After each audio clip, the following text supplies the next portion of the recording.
Hey y'all. Welcome back for the final part of Naruto, the Instinctive Shinobi. This video took me a little longer to get out than I would have liked. As I mentioned in my previous video, I had recently been involved in a car accident. The outfall of this incident has been occupying quite a bit of my time, along with my other duties as a university student. Though I feel I have managed to sort out the most urgent matters, and I should be able to once again start posting more frequently real soon.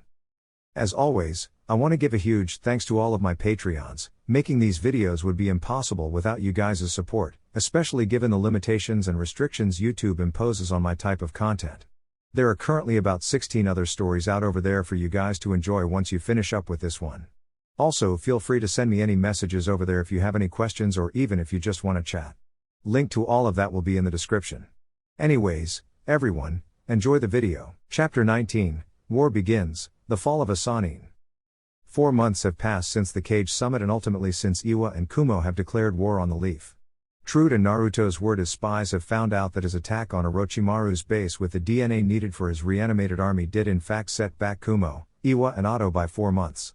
Tsunade used this to set up medical stations throughout Fire Country. Each station had 15 medics along with an enormous amount of supplies. The supplies came from Spring Country. When Princess Koyuki found out about Konoha going to war, she had a fleet of 50 airships deliver medical supplies to help out. She claimed it was for her future husband Naruto, but she was joking. She told them it was for them being allies and payback for Naruto making her see the light and defeating her uncle, freeing her country. It was interesting when Samui found out. "Naruto, why didn't you tell me you were friends with Princess Koyuki? You know I'm a fan of the Princess Gale movies." Samui asked. "Well, I honestly forgot. We haven't sent many messages since she runs an entire country and I'm kind of getting ready for war. Plus you never said you wanted to meet her," he said. "I said that I wanted to the last time we watched her movies, which was last week." "I can't believe you forgot," she said. "Well, you should have reminded me." "Not my fault, it's clear that you didn't want to meet her as much as you claim you do," he said, and the room was silent. She didn't say a word to him and he was scared. She simply grabbed some clothes and left the room, but not before telling him his punishment for what he said. "Silent treatment 1 week. Sleep by yourself, cook for yourself and play with yourself," she said and walked out. True to her word, she didn't talk to him for a week. She had almost cracked a few times and almost went to their room to sleep with him. After the week was up, they had some of the best sex ever, so much that she thought she would get pregnant. However, that would not be the case. She didn't get pregnant. Speaking of pregnant, Iruka had to sleep in one of their extra rooms a few times because Anko would kick him out during one of her mood swings. She's almost 5 months pregnant and she's having 2 girls. Naruto felt bad for Iruka. Kurenai gave birth to a daughter 2 weeks ago. She named her Mirai by Wako Sarutobi. She chose the name by Wako to honor Asuma's mother who died during the Kyuubi attack 17 years ago. Mirai had black hair like her parents but had Kurenai's skin and eye color. Fu also gave birth the next day after Kurenai did, but she was stubborn about not letting the baby out unless Naruto was there to see his godchild born. She didn't want to know the gender of her child until it was born. They had to send an Anbu to find Naruto. He was out on a date at the time with Samui and they were having lunch when they were told Fu didn't want to have the baby without the godfather there. So Naruto and Samui left without paying, but the owner didn't mind. This wasn't the first time they did that. Naruto always came back to pay later though. They arrived at the hospital so Fu was able to have the baby. Naruto placed his hand on the seal to keep Chome from escaping, however Chome pulled him into what looked like a meeting place. Chome was able to do that because Naruto was in contact with the seal. He was surrounded by all of the tailed beasts who introduced themselves. Shukaku, Matatabi, Isabu, Son Goku, Kokuo, Seiken, Chome, Gyuki. "You already know my name." Naruto just sweat dropped at this. "You still could have said your name again." Chome did, "I already knew his name." "Nope, didn't feel like it," Kurama said. "Anyway, for why we are here. Naruto, you have our thanks for stopping that masked man and Zetsu from capturing all of us," Matatabi said. "Although you couldn't save us all, we do realize you are only one person. Some of us were taken while you were out on your training trip Kurama told us about. Oh yeah, do not worry about me escaping the seal. Fu has informed me that you can release me without killing her after she heals from childbirth. I can wait," Chome said. "Now we have a gift for you. We will transfer some of our chakra to you. If you are to free us from the Ghetto Mazo, you will need our power to do so. Please step forward and accept our chakra," Kokuo said. All of the tailed beasts put their hand on top of one another. Naruto looked up at them with uncertainty in his eyes, however they all nodded, and he walked up connecting his fist to them. He saw a man wearing a white cloak surrounded by what he recognizes as the tailed beasts but as children. He heard the man tell them he was dying and he wanted them to find happiness in life. He noticed a younger version of Kurama was taking it the hardest but tried to be brave. After the man finished speaking, Naruto swore he turned around and looked at where he was floating and smiled at him and sent a pulse of chakra at him before he faded away. Naruto opened his eyes and he was back in the tailed beast meeting place. You have our story and our power. Now it is up to you to find us and free us. I must warn you, my Jinchuriki has complete control over my power and can transform into me while pushing my conscience to the back. I need you to free me from him. He is too loyal to Kumo and I will not stand for a pointless war. Beware, Kumo has spies in the Leaf Village already. They are working on a way to kidnap a Hyuga clan member. You can find them at night. It's a group of 10 who are at the Hyuga compound. One thing Killer Bee is good for is that he is an idiot and forgot to cut the connection during that part of the meeting. It's a squad of 5 Jonin and 5 Anbu. Stop them and you can get information on when they plan to strike. Good luck, Naruto. Gyuki said as Naruto disappeared from the meeting place. He came back and Fu was staring at him in shock with everybody else doing the same. What? He asked, but as soon as he did his left eye started to burn and he grabbed it and collapsed to his knees. Samui was right by his side in an instant. Naruto-kun, are you okay? What's going on with your eye? She asked, worried about him. They don't know what happened, but as soon as he touches the seal on Fu he spaced out and then his eye started to bleed. He didn't answer her, only screaming out from the pain he was feeling. Samui just did what she could. She tried to ease the pain with her medical ninjutsu skills she picked up from Tsunade. Tsunade even tried, but it didn't work. Samui just sat on the floor holding his head in her lap. He passed out after 5 minutes of pain. A puff of smoke appeared in the room and a small fox with 9 tails appeared. Samui and Tsunade knew it was Kurama. Kurama, why are you here? Why are you so small? Tsunade asked. Well, if you must know, I'm here to check on Naruto. I know what is going on, and as for why I'm small, well, I'm usually a giant fox. I don't think you would want me to show up in my full size. Anyway, the pain is over with now, he should be getting up soon, Kurama said, and true enough, Naruto woke up. Kurama, I'm going to kick your ass next time I see you, Naruto said. Oh yeah, why don't you try it now? I'll kick your ass all around Konoha before you can even land a hit. Kurama taunted. Naruto looked at him and they both squinted their eyes and were about to leap at each other until Samui spoke up. If you fight in this hospital room with Fu having a baby, Naruto gets no sex for a month, and Kurama, I will use the special seal Narumi gave me to summon her and tell her you're causing problems, she said. They both stopped and looked at her with a shocked face. You wouldn't. You wouldn't. Naruto and Kurama said at the same time. I would now behave. Kurama, what the hell happened to my boyfriend's eye? Why does it look like that? She asked. Naruto looked in the mirror and his left eye was the Rinnegan, but he had 6 tomoe around his pupil. Ah, that would be because he has essentially become the new sage of 6 paths. He has Senju and Uchiha DNA inside of him, so he was reincarnated as both sons of the sage of 6 paths. He contains the power of all 9-tailed beasts, so he can enter 6 paths sage mode and create truth seeker orbs in that form. His eye is because he has the power of both Indra and Ashura inside of him. Why it was only one eye that got the Rinnegan I cannot say. However, I guess the sage gave it to him after he looked at him before disappearing from our meeting place. I would guess that one of the spirits of Indra and Ashura tried to take over the other, so he balanced it out. He gave you 1 Rinnegan and also let you keep the 6 paths sage mode. The 6 tomoe in your eye are from you being able to now gather an incredible amount of sage. I could be wrong, however you have this power for a reason, so don't let it go to waste, Kurama said before leaving. Samui was about to kiss when Fu screamed and they looked over to see Tsunade holding a child in her arms and handing it to Fu. The baby had Shibuki's hair but had Fu's skin and eye color. Congratulations, Fu, you have a healthy baby girl, Tsunade said. She's so beautiful. I love her. Fu said, holding her daughter. What's her name, Fu? Samui asked her. Fu looked at Shibuki, who nodded his head. Hoshi is her name, she said, and everyone smiled at this. Can I hold her? Naruto asked. Fu nodded and handed him his goddaughter. The baby was still crying, but as soon as Naruto held her, she stopped immediately and fell asleep from Naruto rocking her to sleep. You're a natural at that, Naruto. Can I be expecting grandbabies soon? Tsunade asked. Maybe after the war is over. I'm only 17, but I can assure you that I'll give you some grandkids from the way me and Samui go at it, he said, causing Samui to blush.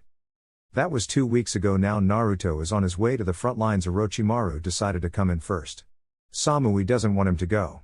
These past 4 months they've really connected and things have been great between them. Do you have to go? She asked. Yeah, I do. I know you don't want me to go, but you were chosen to stay back and protect the Hyuga clan. Besides, if I'm lucky, Orochimaru may show up. If I can take him out, we deal another heavy blow to the enemy. It's a no-brainer that he is the brains behind the operation now. With him gone, Iwa and Kumo won't have anyone to guide them through the terrain, and I've been sending clones out to set up traps the past 4 months, he said. When do you leave? She asked while hugging him. In the morning. I have to get some sleep. I'm heading straight to the border to meet up with my platoon. He answered. Can you promise me you'll come back? Remember, we are supposed to have kids and get married, she said. I promise. Now let's get some sleep, we've been training all day, he said. She nodded and gave him a passionate kiss with everything she could. He got up early the next morning and got dressed in his usual attire. He gave her a kiss on the forehead since she was still asleep and left out the room. He got outside and then took off to the northern border. On his way he passed Tuya and Karen, who are coming back from their medical camps. Hey Naruto, what's up? Karen asked. Yeah, where are you headed, fuckface? Tuya asked. I'm heading to the front lines to take on Orochimaru's army, he said, shocking them. Are you serious? Karen asked. She knew how big Orochimaru's army was. They weren't that skilled, but they made that up with numbers. You know he has 20,000 soldiers, all of them with the curse mark, right? Tuya asked. Yeah, I know, my spy told me before I pulled her out of Auto, he said. That's gonna take you more than a month to defeat even with your skills. Most likely about 6 to 7 months you'll be gone. Did you tell Samui you would be gone that long? Karen asked. Naruto didn't answer, he just shook his head. She's going to kick your ass when you get back. You're going to be here fighting on your 18th birthday and might miss her 18th birthday. You better have one hell of a gift for her, Tuya said. I do, but can you guys just check up on her for me from time to time until I get back? She likes you two the most out of all the kunoichi we have around our age, Naruto said. Yeah, we can do that, don't worry, Karen said. Yeah, we can make sure she doesn't feel like shit while you're gone. You better come back alive, fuckface, or I'll revive you and kill you myself. Tuya told him. Thank you, he said. He hugged them and then took off. You know, if I wasn't with Lee and he didn't date Samui, I would totally ride him into the sunset, Tuya said. Yeah, me too. I would have had sex with him at the hotel, but he said he had a girlfriend, Karen said. Well, let's get back. I know Samui's been getting some from him. It must be great because she doesn't have that cold aura about her anymore, Tuya said, and they took off to Konoha. Naruto arrived at the border and made his way into the camp. He noticed the Jonin and Chunin in this platoon were all meditating, but he could tell they were on high alert. He looked around for the leader and it was Shikaku. Jonin, Naruto. Namikaze reporting in, Naruto said to Shikaku. Alright, you got here kind of early, but I should have expected that, Shikaku said. Has anyone encountered the enemy? Naruto asked. Yeah, we had a Chunin get ambushed, but he took out the 3 enemies with ease. It doesn't make sense. I thought Orochimaru's forces all had curse marks, Shikaku said. They do, but it's certain levels that certain ones can access. You have some that can only use a taste of the power using level 1, resulting in black marks spreading across their face. Then you have the second level where the user accesses the full amount of power, transforming into some kind of beast. The power can range from anywhere between mid-Chunin to high Jonin. The first wave will most likely be a lot of cannon fodder sent to weaken us, Naruto said. Now that is helpful. I can use that to make plans for attacks, Shikaku said. Not really. I set up more traps for the cannon fodder to take out. They are all set at 2 miles in front of the border. If you didn't hear any explosions when the Chunin fought, they didn't make it 2 miles in. The amount of traps I have set can take out the entire wave of cannon fodder he sends at us. I know how Orochimaru operates. He will send all the useless pawns first at once, then after about a month or 2 he will send the next wave that will come. Then he sends the third and final wave, which he should be a part of. If he is a part of the third wave, leave him to me. No offense, but none of you can handle him, Naruto said. That's what I was going to do. When the third wave hits, I might have to go out and join the fight. The second wave should be able to be handled by our Chunin and some Jonin, Shikaku said. That's true, but how many Chunin and Jonin do we have? My spy told me Orochimaru has 1,500 pawns, 8,500 level 1 curse seal users and 10,000 level 2 users. That is a lot of people to mark over his life, Naruto said. While you were away, we've had ninja leaving other villages like Taki and Kiri coming to us, so that greatly boosted our ninja ranks. Kumo and Iwa, thanks to your spies, have almost 150,000 shinobi between them. However, we have the advantage with our medical stations that we hit underground, and since you've protected each of them with seals, we can heal our troops and send them out. But overall in our platoon we have maybe 10,000 Chunin and Jonin with us combined. But overall throughout Konoha, due to the ninja we gained and some civilians that know how to fight with swords and decided to join in the war, I would say we have about 75,000 fighters on our side, half of what the Iwa and Kumo have altogether, Shikaku said. If I were to make those medical seals again but have them able to be applied to the skin and used during battle, how much do you think our winning percentage would increase by? Naruto asked. I'd say by 20% due to our troops not needing to retreat to get healed. They would only need to retreat for the major wounds. But the civilians will have to go to the medical camp since they don't know how to channel chakra like we do to activate the seals. But if we could get them to be able to activate the seal, then I would say our fighting chances go up by 35%. Essentially we would have people that could fight non-stop if those seals work and everyone could use them, Shikaku said. Now that leaves only one thing. Once the Raikage and Tsuchikage join the battle, Granny and Pervy Sage will have to join in since I have to deal with the 8 Tails Jinchuriki. He can control his tailed beast's full power and transform into the 8 Tails and push its consciousness to the back and take over. I'll either have to use the Susanoo or summon the Kyuubi to fight him. Alright, that works. Make some clones and have them train the civilians on channeling chakra so they can use the seals you're going to make. We have 500 civilians fighting, so you would need a clone for each person, Shikaku said. That's not a problem, I can create thousands of clones. I have as much chakra as the Kyuubi, maybe more, so I'll be fine. Now let's get started, Naruto said and made 500 clones. Shikaku called for the troops to discuss the plan. Alright, listen up, we should be expecting an attack sometime next week. It will mostly be cannon fodder, so I want 2,000 Chunin to head out and set up for a fight or return as soon as the fight is over. However, Naruto has set traps 2 miles from the border, so set up camp about 500 meters from the 2-mile mark and attack after the traps are finished, he said, and the Chunin nodded. Another thing, Naruto will create some medical seals to put on everyone so you can access them during your fights. It will heal you as you fight so you don't have to slow down. Only go to the medical camps if you have a serious injury. Now for all civilians, Naruto has created a clone for each of you to teach you how to channel chakra so we can apply the seal to you. Now all civilians grab a clone and get to work. All Chunin that wish to head out and take out the first wave, you have 30 minutes to leave, now go, Shikaku said. Naruto went off to get working on the seals. The civilians went with the clones to learn how to channel chakra and some minor chakra control exercises, and the Chunin left to get ready to head out. True to Shikaku's word, the following week Orochimaru did indeed send out the cannon fodder to take out the traps, but he also sent out 500 level 1 curse mark users. The cannon fodder was easily defeated since they lost about 700 due to the traps Naruto set. However, the level 1 curse mark users were difficult because they were backed up by the remaining 800 pawns Orochimaru sent. The fight lasted 4 days until the final auto troop fell. They did, however, kill one of their own. He has been writing down information to pass on to Kumo about their defenses and locations, but he was stopped before the letter could be sent out. They had a Yamanaka in the group, so they had her go inside the traitor's mind and take out whatever information they could. It turns out that Iwa and Kumo weren't going to attack right away. They were going to wait 3 weeks before attacking. So what the troops did was send false information to the Raikage and Tsuchikage. Told them that most of the troops would be at the southern border defending an attack from the south. A few days later the Raikage sent a reply to have the spies in Konoha capture Samui as well. However, the spies were already dead. Naruto was currently placing the seals on everyone when he felt a pull from far away. It was in the direction of Kumo. He made a clone and had it continue the work and tell Shikaku what was going on. He teleported to the seal and he was in some kind of jail cell. He looked around and saw Amoe bloody and unconscious while Kairo was looking like she was beaten. "Kairo, what happened?" he asked as he was undoing her chains. "The Raikage tried to give me the same B-rank mission he would try to give Samui. I declined and he tried to rape me, but he only had one arm, so I took advantage of it. I ran away, but he caught me and beat me and threw me in here. He told me I was either going to rot in here or become obedient and take the mission. Amoe was beaten worse. He had the 8 Tails Jinchuriki fight Amoe and he nearly killed him. Can you take us to Konoha, please?" she asked. "Yeah, I can do that. Tsunade already knows about the situation." "Did you do what Samui told you to do?" he asked. "Yeah, me and Amoe did it as soon as we got back to Kumo," she said. He finished her chains and walked over to Amoe and placed a medical seal on him and activated it. He just cut through Amoe's chains with a wind-coated kunai. He felt a chakra signature coming. He got them both free, then teleported back to Konoha to Tsunade's office. "Granny, they're here.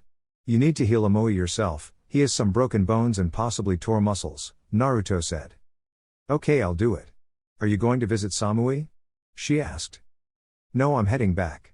I can't get distracted yet, no offense to her, he said. Okay, I'll tell her you had to leave immediately, she said. He hugged her and teleported back to his platoon. Your clone informed me of where you had to go and the circumstances behind it. Was the mission complete? Shikaku asked. Yeah, mission complete, although I didn't have them interrogated, they were already beaten and one of them was an inch away from dying, he said. Okay, good. By the way, I've been thinking, how are we going to deal with the combined army of Iwa and Kumo? They still outnumber us even with the medical strategies we have, it's still not in our favor. Shikaku asked. It will be time for Iwa to relive its darkest day when they attack, Naruto said, holding up a tri-pronged kunai, and Shikaku immediately understood. Alright, that will work. By the way, the last of the civilians finished tree walking. I want you to teach them water walking and then that's it. I have Jonin teaching them hand-to-hand combat and the Chunin are teaching them the substitution jutsu, but they are only teaching them using one-hand signs. I figured they should be able to use it in an instant. I've already had a Jonin clear a big enough hole to fill with water and have all civilians fit on it. They're all waiting for you, Shikaku said. Naruto nodded and walked to the empty hole in the ground. It was huge, it was basically in the shape of a trench, but he could tell it was big enough to hold 500 people. He used his water manipulation to pull a large amount of water out of the air and fill the hole. Alright, since you've already learned tree walking today, I'm going to teach you water walking to help you have better control over your chakra. Now, water walking, to do this you have to be emitting a constant stream of chakra from the bottom of your feet and using the repellent force to walk across the water's surface. This technique is more difficult to master than tree climbing, because the amount of chakra that needs to be emitted changes constantly. Also, the more you train with this technique, you can get to a point where you stand on water without even noticing it or even trying. I'm going to have a clone work with each of you. If you don't get this one in a week, do not worry about it, it's a lot harder than tree walking, he said, and then created 500 clones to work individually with the civilians. 3 months later. In the past 3 months the civilians have been trained in taijutsu and kenjutsu, all of them excelled at it. They didn't bother with ninjutsu except the substitution jutsu. They focused on that because a well-timed substitution could save you or an ally's life. They didn't know the jutsu took more than one hand sign, so they all used one hand sign for it. They haven't had any fights except for the occasional group of bandits, but the civilians would deal with the bandits. They looked at it like training and gaining fighting experience. The civilians were at a level that is equal to a mid-level Chunin, which was good. They pushed themselves every day in training. The Jonin were all at the elite Jonin level, while all the Chunin managed to get from mid-Chunin to low Jonin level. The training they went through was torture. Naruto, on the other hand, nobody can really be sure about what level he was at.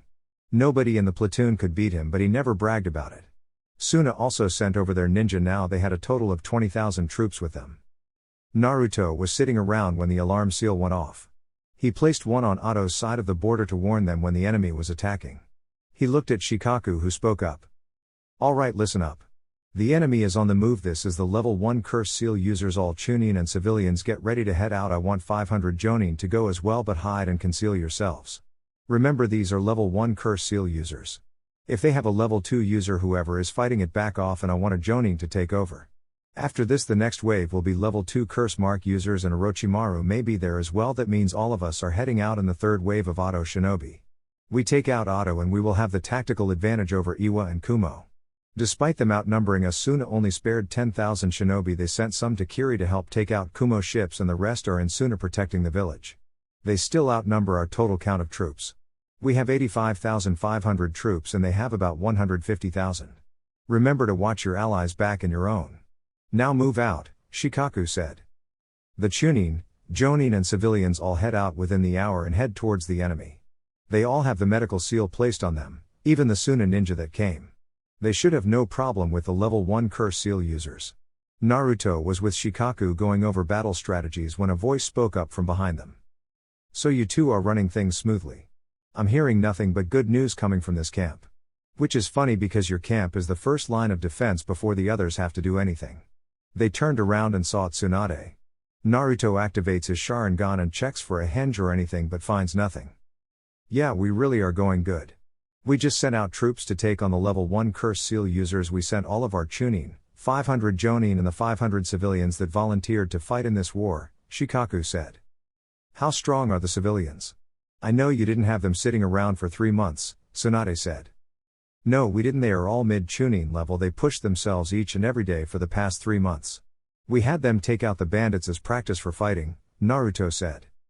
Okay, so what about Orochimaru? Has he showed up yet? She asked. No, he will most likely be with his third and final wave of Curse Seal fighters. Naruto is taking him on by himself, Shikaku said. I figured as much. But I came to bring good news. The Suna and Kiri Shinobi have set back the plans for Kumo and Iwa. All of their supply ships have been destroyed. So thanks to Jiraiya's spy in the Kumo camp, he found out they won't be able to attack until January, so that gives us about 2 to 3 months to prepare more depending on when Orochimaru's third wave hits. After the third wave I'm pulling everyone back, but I want Naruto to place the alarm seal on every point of the border between Fire Country and Oto and have a seal set up that would be heard all over the Leaf Village so we can head out immediately. I want all civilians that are fighting to return home after this fight. When we face Kumo and Iwa, I'm ordering all civilians that fought to stay back in the village to protect it. By the way, Naruto, Samui said you better not miss her birthday or she will never forgive you. I'll tell her to cut you some slack since you have to wait for the third wave and Orochimaru, but she still might punish you when you come back. Good luck, guys. Tsunade left and went back to the village. So, your girl gives you the same problems as my wife, huh? Welcome to married life, even though you aren't married, Shikaku said. She can be naggy sometimes, but I shut her up with mind-blowing sex and she doesn't complain anymore. Perhaps you should give it a try. She might just leave you alone if you make her pass out just one time from sex, Naruto said. That's what you do? Shikaku asked. Yup. When Samui gets into her naggy moods I just listen, then I take her to the bedroom and bang her till she can't feel her legs anymore or until she passes out, Naruto said. I might have to try that. If I can get her off my back for just a day I'll take it, Shikaku said. Trust me, if you do it right she'll leave you alone for a week.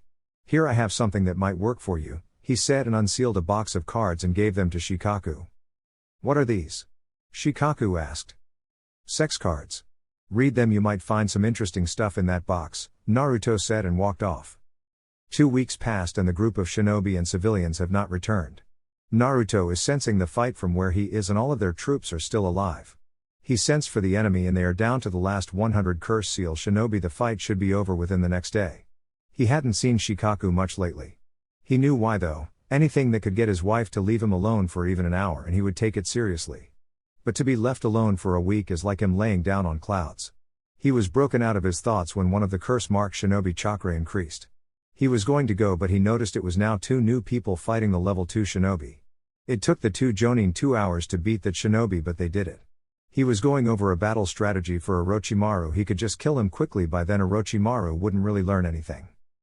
I think I'll toy with him for a while before I kick his ass and kill him. Samui is going to kill me. I already know I'm not going to make it back for her birthday. He thought. He looked up at the sky and noticed the sun go down, and he felt the team that had been sent out finish the last of the Curse Seal shinobi and started to come back to camp. They arrived in a few hours and they looked pretty beat up, mainly the civilians and some chunin. Naruto decided to break the news to them. Alright, listen up, he exclaimed, getting everyone's attention. Tsunade has informed me and Shikaku that after the fight you just had, she wants all civilians to return to the village. She knows the next wave will be the toughest, then we move on to Kumo and Iwa. She wants the trained civilians to stay and protect the village with jonin that are staying back. As for all of the shinobi, due to Kiri destroying Kumo and Iwa's supply ships, they are set back by 2 to 3 months, so depending on when Orochimaru's third wave hits we are to head back home until the real part of the war begins. I'll be placing alarm seals on the border to let us know when the enemy is moving toward us. Even though we will be in the Leaf Village, I'm setting up a seal that will sound after the enemy activates my seals on the border. That's all now, civilians. It's been an honor working with you. When you get home, make sure you hug your wife and kids, or your husband and kids. You're all dismissed. Civilians are allowed to leave tonight or in the morning, Naruto said and walked off to get some sleep. Next day, Naruto and Shikaku are leaving their planning tent when they notice all 500 civilians are bent down on one knee with their heads bowed. Naruto looked at Shikaku, who just had a smile on his face. He knew what it meant. Naruto-san, it has been an honor to serve and train under your command these last 3 months. If there is ever a battle and you need fighters, we will be ready to fight till the death.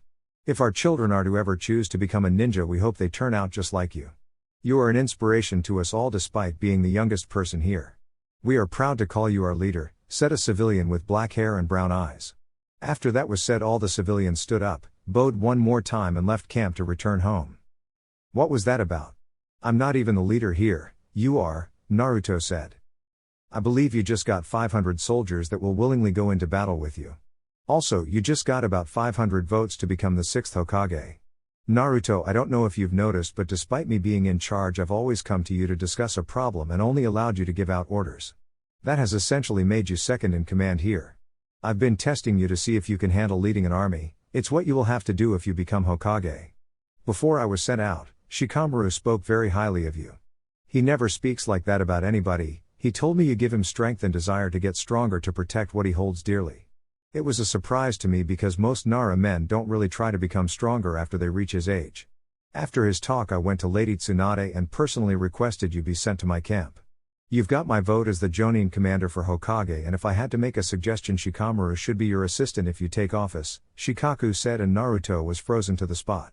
Get some sleep, Naruto, we've got planning and training to do in the morning, Shikaku said, walking away. Meanwhile, Minato Orochimaru is pissed off. Damn it, how the hell are they defeating us so easily?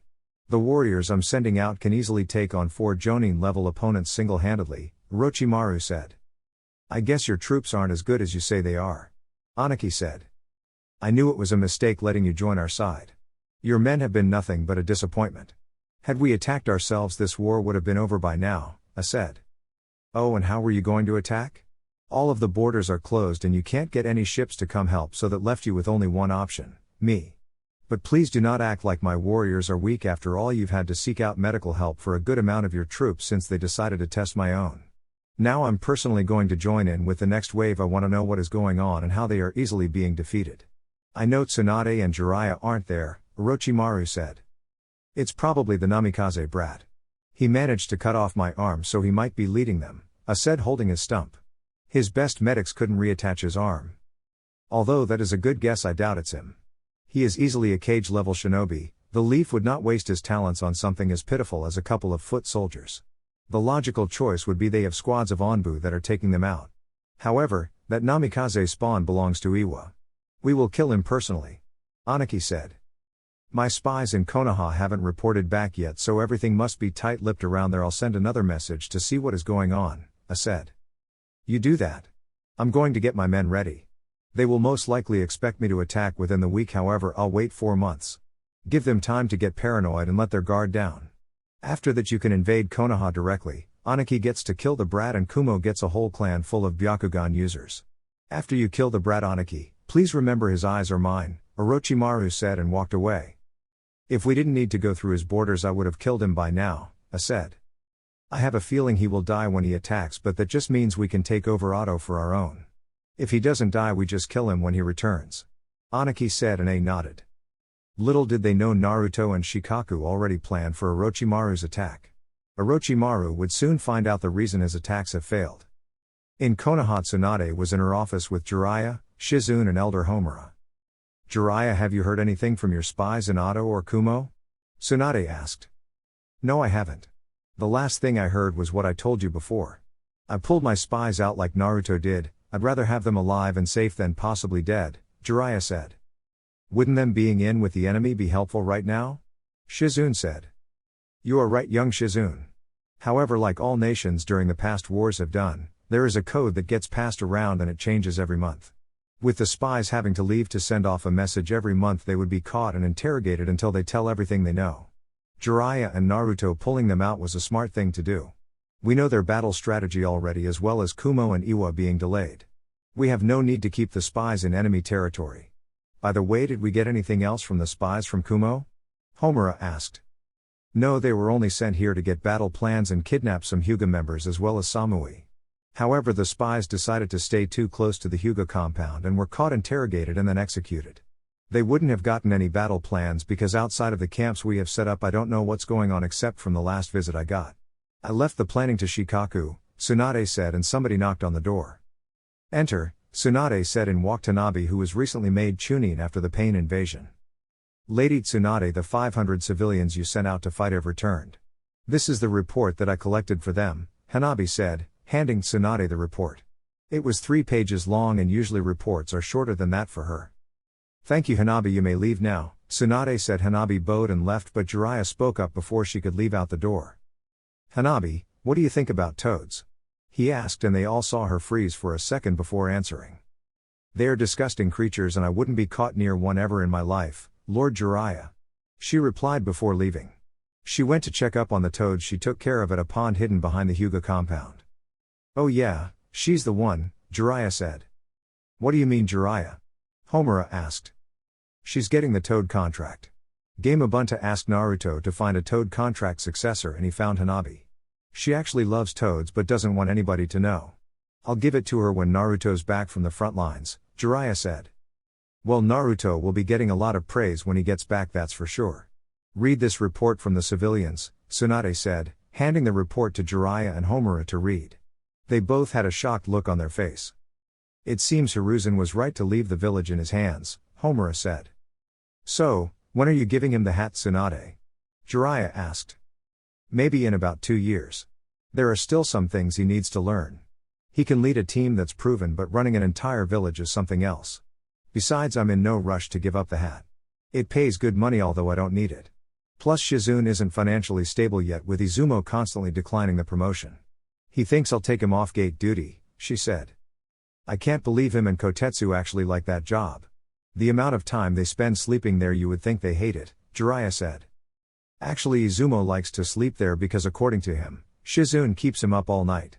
You have quite the sex drive, Shizune. I'm surprised you aren't pregnant yet, Tsunade said. I'll have you know Izumo is just like me in that department. As for the pregnancy, I use the contraceptive jutsu unlike you, Lady Tsunade. However, kids are in my future. I just wish you would give me a damn raise, Shizune said. Well, why didn't you just ask me for a raise? I would have given it to you, Tsunade said, causing Shizune's jaw to drop. Okay, anyway, Tsunade, I take it you didn't know about the plan to move the healing bases underground and protect them with seals, as well as the medical seals being placed on all the troops to conserve medical supplies, leaving them for the severely wounded. Which by the look of this had been extremely low, Jiraiya said. I knew Naruto had medical seals, but I did not know that he put them on all of the troops to conserve medical supplies. He surprised me with that one. I wouldn't have thought about doing that, Tsunade said, and they spent the rest of the night talking and drinking. 4 months later. For the past 4 months, Shikaku and Naruto have been going over battle strategies for this last wave of attack. However, it was difficult because Orochimaru's army didn't really have a set attack due to them being transformed into some kind of beast. They just rushed in feeling the power of the level 2 curse mark. Shikaku, it's been 4 months since you've tried to come up with a battle plan for this last wave. You won't be able to come up with one. These level 2 curse seal fighters are mainly going to use taijutsu and it's unpredictable. The best thing to do is have a long-range fighter and a short-range fighter on each enemy. That way, the enemy will have to exert themselves even more, and with our total up to 20,000 thanks to Gaara sending over some troops, we can easily do it. I've thought about this 2 months ago, Naruto said. If you had that idea in your brain, why didn't you tell me about it 2 months ago? Shikaku asked, annoyed. I honestly thought you would have come up with that idea.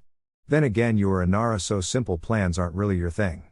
For a clan full of lazy people, you guys sure do put a lot of unnecessary work on your shoulders coming up with plans and ideas, Naruto said. I can see why you get slapped a lot, Shikaku said with an eye twitch. Naruto was going to respond, but the alarm went off and they both got serious. Alright, everybody listen up. This is the final wave and everybody is moving out. This will be dangerous due to this group having all level 2 curse seal users. Now I want the medics on standby to be prepared for anything. Orochimaru will be with this group now, so remember Naruto fights him alone. There will most likely be snake summons, so Naruto will use his summons to counter. I want 2 people on each enemy, a long-range fighter and a close-range fighter. Remember to have your allies back. If you are injured, remember to use the medical seals attached to you. If the wound is severe, you are to head back to camp for medical treatment. I want to win this battle with no casualties on our side. Now move out, the enemy will be here quicker than usual, Shikaku said. Orochimaru is there, I can feel him, Naruto said. You can take him. I've heard about your encounter with him during your Chunin exams. Now I'm going out as well. I can fight at any range thanks to my shadows. Let's go, Shikaku said. He took off with the troops. Naruto was about to take off when he felt a chakra spike from the way the enemy was coming.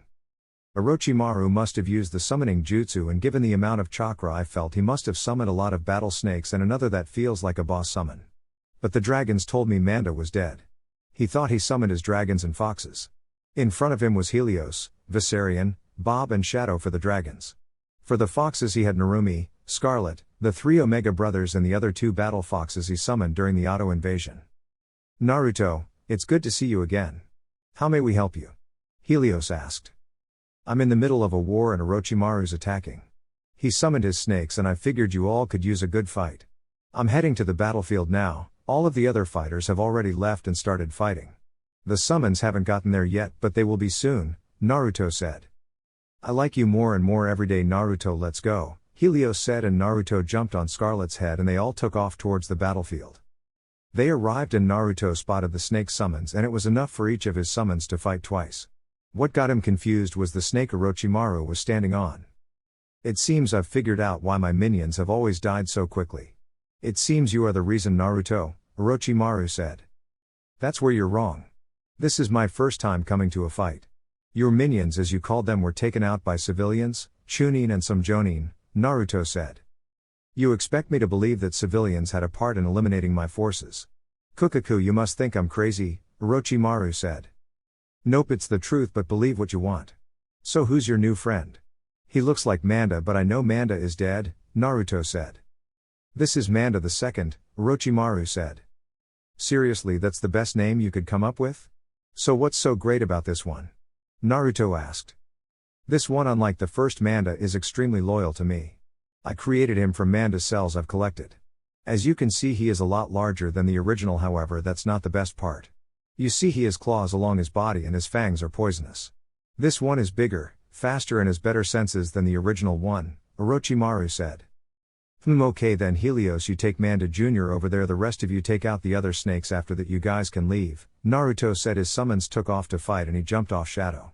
Orochimaru, seeing Helios flying towards Manda the Second, jumped off of him to the ground. You've been around long enough, Naruto, it's time to die. Maybe I'll take your eyes for myself, especially your left one. I haven't seen a Rinnegan like that before. Makes me want it even more, Orochimaru said, licking his lips. Alright, then how about you get a closer look at it, because after this fight you won't live to see another day, Naruto said, and appeared in front of Orochimaru. What? Was all he got out before Naruto kicked him away. Orochimaru corrected himself in the air and landed. Kukaku, very impressive. Naruto, it's too bad I couldn't have your body. Now that I am back to full strength and can use my arms thanks to the Shinigami mask in the Uzumaki temple, I can keep my promise from many years ago and kill you. For your unasked, I was brought back to life when some fool used the reversed cursed mark sealing jutsu on one of my precious subjects. I thanked him by taking his life, using his body as my own, Orochimaru said. Okay, so now that you're alive and whole again, you think you can beat me? You're not even stronger than Itachi, and he isn't even close to being on my level.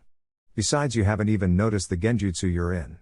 I don't know how someone so keen on getting the Sharingan keeps forgetting that you shouldn't look a Sharingan user in the eye, Naruto said, and Orochimaru quickly tried to release the genjutsu in him. It was difficult, but when he did, he noticed his arm was on the ground. That was a lucky shot, brat. I won't be falling for that so easily again, Orochimaru said as he shed his skin and another Orochimaru climbed out of his mouth. That's fine with me. I don't need genjutsu to defeat you, Naruto said. Universal pull. Orochimaru didn't know what was going on. His body suddenly started to move towards Naruto at an extremely fast pace. Wind style, pressurized fist. Next thing Orochimaru knew, he was hit in the stomach and sent flying back, coughing up blood. He landed on the ground in pain. I'll have to deal with the pain. I don't want to shed my skin again so early. I should use Manda the Second, but he is busy fighting right now, Orochimaru thought as he looked and saw Manda the Second getting manhandled by Helios. Are you going to lay there all day? Or are you going to get up and fight? Naruto asked. Orochimaru stood up and went through hand signs. Formation of 10,000 snakes. Orochimaru sent his 10,000 snakes at Naruto, and all of them had a blade sticking out of their mouth. Wind style, sonic boom. Fire style, dragon rain jutsu. Naruto channeled a huge amount of chakra into both attacks, and once they combined, the snakes stood no chance and were instantly disintegrated. Orochimaru had to jump back in order to not get hit. Once the jutsu was done, Orochimaru created 3 earth clones and charged into the smoke to surprise Naruto. He kicked Naruto in the head and he stumbled back a bit but corrected himself. He instantly activated his Ultra Instinct, but only the ability to dodge, and every attack Orochimaru sent at Naruto was easily dodged, and Naruto would punch him with chakra-enhanced punches, leaving bruises on Orochimaru's body. How does he keep hitting me and not my clones? Of course, he is used to using shadow clones, so earth clones won't even faze him. I guess he can tell which ones have Earth Chakra and the original. Orochimaru thought all 4 Orochimarus jumped away, but all 4 of them were quickly pulled back to Naruto. Universal Pull. All 4 Orochimarus came flying at Naruto, but the next jutsu made their eyes widen. Inferno Style, Fire Lightning. Naruto surrounded himself with the Amaterasu flame, shaped them into spikes with the use of his Kagetsuchi ability, and made them shoot out, stabbing all 4 Orochimarus at once. Orochimaru, feeling the pain from this, shed his skin again for the second time this fight. Damn it, this is getting annoying. I'm supposed to weaken Konoha's forces, but this boy is easily beating me. Orochimaru thought. He looked over to his forces and saw they were losing, and the only summons left alive from his side was Manda II, but he wasn't doing too good. As you can see, Orochimaru, you are out of your league. You can't beat me, and your forces will be gone in a few days. It's time you pay for what you did to the 3rd Hokage, Naruto said. He raised his chakra levels and blurred out of sight. Orochimaru, sensing it was bad, activated his next jutsu. Slithering Snake Mode. His lower body turned into that of a snake to increase his speed and agility, but it was of no use. Naruto was already pummeling him into the ground by the time he finished saying his jutsu. Naruto grabbed Orochimaru by the face and repeatedly slammed the back of his head into the ground. Wind Style, Great Breakthrough. Orochimaru blasted Naruto away with a strong gust of wind. Naruto flipped in the air and landed. Both he and Orochimaru disappeared in a burst of speed. Naruto still had the advantage. Lightning Style, Hammer of the Thunder God. Naruto created his hammer of lightning and smacked Orochimaru away with it. He looked up at the sky and noticed it was sprinkling water. He lifted his hammer up in the air and slammed it to the ground. Next thing everyone knew was a huge bolt of lightning came from the sky, hitting Orochimaru, making him scream out in agony. A curse mark warrior charged at Naruto. Naruto ducked out of the way and threw the hammer at the warrior and made it explode in a burst of red lightning. 2 Jonin came and took over and started to fight the cursed mark warrior. Sorry about that, Naruto, he managed to sneak away from us, said one of the Jonin. It's fine. How many level 2 cursed mark users are left? Naruto asked. We've taken out about 1,000 of them so far, but 100 of our troops had to go back to camp for medical attention. We had to send 30 people with them to make sure they made it. The other Jonin said. That's alright, we still have the advantage with 1,000 of them being dead already. Take care of that one and then meet up with Shikaku, he may need help, Naruto said as he saw Orochimaru shed his skin. The Jonin nodded and continued to fight the cursed mark warrior. You're starting to piss me off, Naruto. I will have those eyes, Orochimaru said. Ninja Art, Cadaver Puppet Jutsu. Orochimaru then absorbed the body of one of his cursed mark warriors into his body, and it grew out of his back and grew with arms that resembled some kind of sword. He charged at Naruto with great speeds. Naruto pulls out the Kubikirabocho and channels wind chakra into it. He waited for Orochimaru to get closer to him. Once he was close enough, he called out his jutsu. Wind Style, Air Cutter Jutsu. He swung the Kubikirabocho in a horizontal motion and a blade of wind chakra came rushing towards Orochimaru. He ducked, but the corpse on his back was cut off. Due to it being a part of Orochimaru, he felt the pain and screamed out in pain. He dropped the jutsu and leapt back. I should not be losing to some brat Uchiha, eyes or not. I can only shed my skin 2 more times before I have to use that jutsu. If I have to use it, I'll for sure win this fight. To hell what Aniki says, this boy dies by my hands, Orochimaru said as he began to shed his skin. He did not see Naruto prepare his jutsu. Orbiting Rasengan. He shot his hands forward and the jutsu came rushing at Orochimaru, who just finished shedding his skin. Orochimaru, seeing the jutsu heading towards him, used his own. Wind Style, Great Breakthrough. The 2 jutsus collided, creating a smoke cloud, but Naruto knew only the outer layer was destroyed. Orochimaru was catching his breath when the 5 Rasengans came flying at him. He crossed his arms, bracing for impact. He didn't want to shed his skin again because after this there was only one jutsu left for him to do. The Rasengans hit and exploded on contact. Orochimaru was bloody on the ground and shed his skin. Naruto noticed him breathing heavy and spoke up. Looks like you're on your last leg, Orochimaru. What will you do now? I told you that I would kill you before this fight is over, and that's what I'm going to do, Naruto said as he created a clone. Orochimaru had no choice but to prepare his next jutsu. Living Corpse Reincarnation. Orochimaru left his current host's body and revealed his true form. A giant white snake made up of smaller white snakes. Kukaku, it's time to die, Naruto. However, I'll be taking your body as my own, Orochimaru said. He got ready to charge when a screeching sound was heard coming from Naruto's jutsu. This is my ultimate jutsu. You should be honored, this is only the third time it's been used in battle. However, I know you're tricky, so I'll add something else to it to make sure you die, Naruto said. He nodded to his clone who used Kagetsuchi to add the flames of the Amaterasu flames to the jutsu, turning it pitch black. I don't care what jutsu that is. It's time you die, Orochimaru said and lunged at Naruto with his jaws wide open. However, he wasn't prepared for what Naruto did with his jutsu. Inferno style, Rasen Shuriken. He threw the jutsu at Orochimaru, who was shocked by him being able to throw it. It should be impossible to throw a jutsu that dense. He thought as the jutsu made contact, causing him to hiss in pain. Explode, Naruto said. The Rasen Shuriken exploded in a dome of black flames and wind chakra needles, severing Orochimaru's chakra network and killing him at the same time. The dome lasted for 5 minutes and Naruto knew Orochimaru couldn't escape. The dome of black flames ended and Naruto only saw the head of Orochimaru's snake form without a body. Out of the corner of his eye he saw a white snake trying to slither away. Amaterasu. He set the white snake on fire and heard it hiss out in pain. He relaxed and felt for any sign of Orochimaru, and the head still had life in it. Naruto walked up to the head and stabbed it through the brain with the Kubikirabocho. He left and joined Shikaku. He was surrounded by 500 curse mark users and his shadow possession was not holding up. Naruto jumped next to him and activated his Susanoo in its half-body humanoid form. It grew and the Susanoo version of the Kubikirabocho formed in its hand. Release the shadow possession. He told Shikaku, who nodded as soon as he released it. All of the curse mark users charged. Naruto used the Susanoo to cut through all of them by spinning around and slicing all of them in half.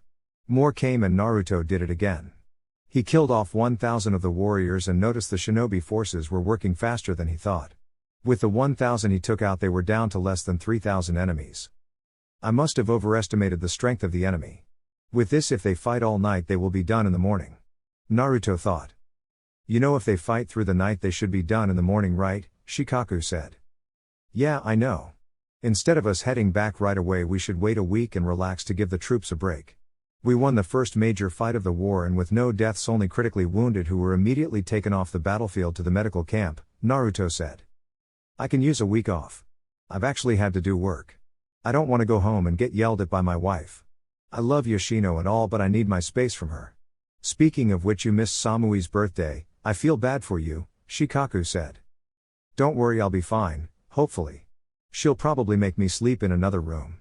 I just seal the room when I feel her coming to the room with an angry aura to her, Naruto said. Yeah, I'm not doing that. Anyway, let's get back to the fight.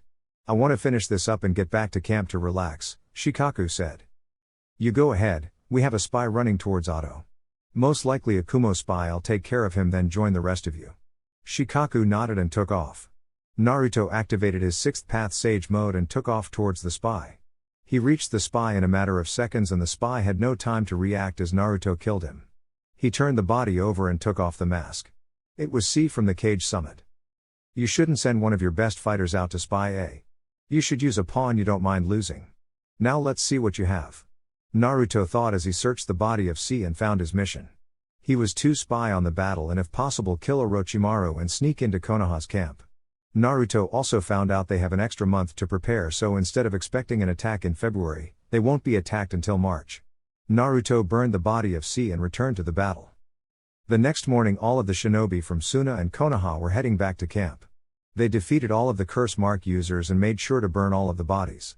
It took them a few hours to arrive and once they did, Shikaku spoke up. Okay, good work everybody. With that wave we have defeated the entire Oto shinobi army. Naruto also killed Orochimaru in battle. Now listen, Naruto has set up seals along the border so we can all go home now. The next attack was delayed another month, so we have until February to relax and be with our families. We decided to stay for an extra week to rest before heading back. However, if you wish to go home today you may leave in a few hours. You can also leave at any time during the week, just let me or Naruto know you are leaving. Medics, I can't thank you enough for what you did.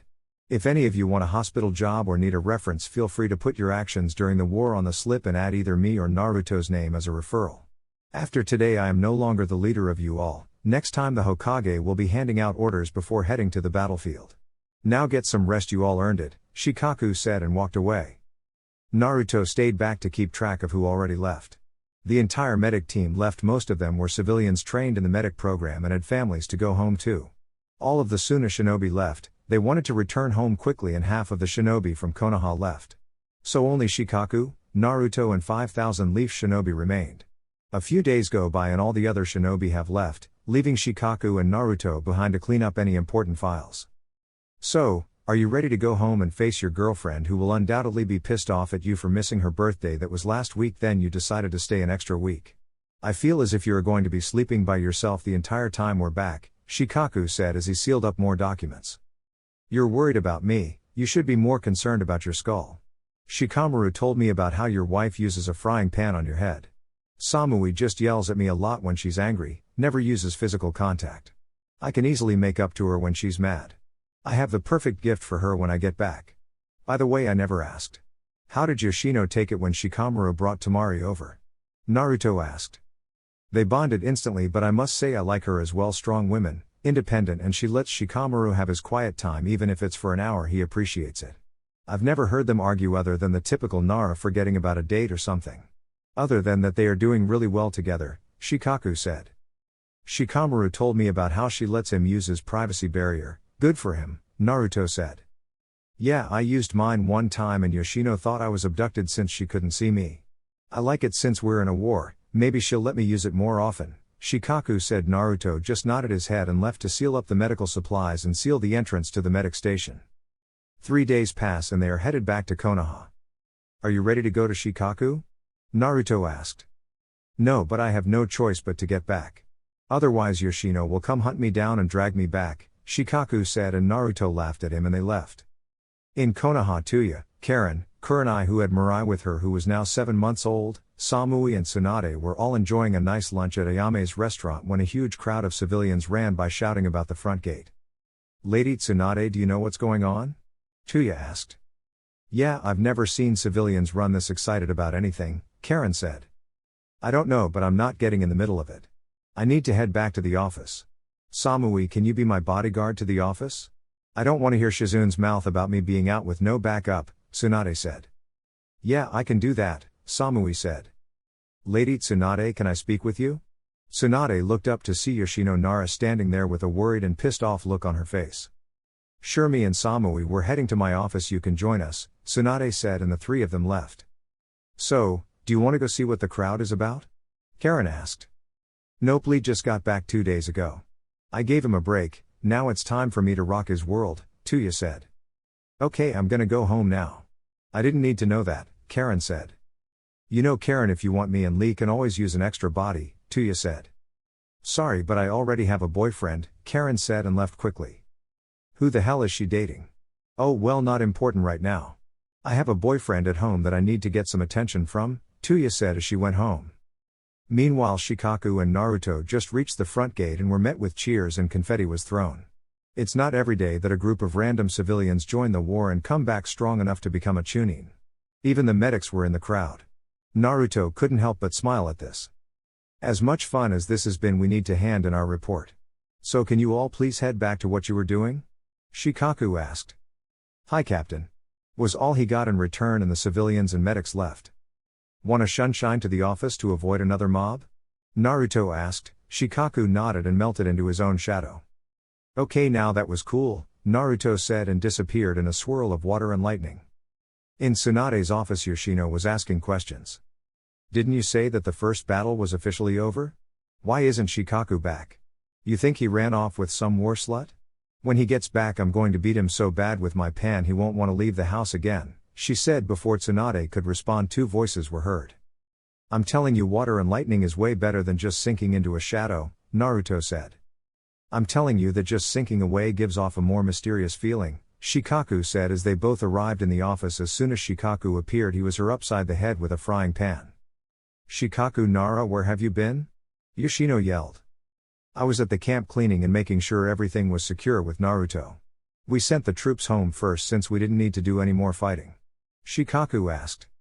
You sure you weren't with any war sluts that I'm sure you've ran into? She asked. Yoshino, we've been together for 20 years. Why would I cheat on you now? Besides, when we did run into the war sluts, as you call them, only the single shinobi or civilians hooked up with them in a separate shelter we set up 5 miles from camp, he said. It's true, we were too busy planning and training the civilians to even think about getting with one of the war sluts, Naruto said. Okay Naruto, I know you want to see Samui, so hand in your report and you can leave. Same goes for you Shikaku, Tsunade said, and they handed her the reports. Shikaku scooped up Yoshino in his arms, surprising her, and nodded to Naruto, who gave him a thumbs up. Shikaku then left in a traditional leaf sunshine. What was that about? Tsunade asked. Well, Yoshino may give birth in 9 months, or she will be unable to walk for a few days. Now where is Samui? I want to see her? Naruto asked. She went home about 30 minutes ago. I guess that large crowd was for you and Shikaku? She asked. Yeah, it was. Sorry about that, we didn't know it was coming. But I have a lovely girlfriend to go see, so I'll see you later, Granny, he said, and gave her a hug and kiss on the cheek before he used the Hiraishin mark he placed on his front door. He arrived at the house in less than a second and unlocked the door and went in. He moved quietly so Samui didn't hear him. He reached the living room and she was laying down reading a book. He stood there for 10 minutes just staring at her since he hasn't seen her in 7 months. She gets up but doesn't notice him and goes into the kitchen.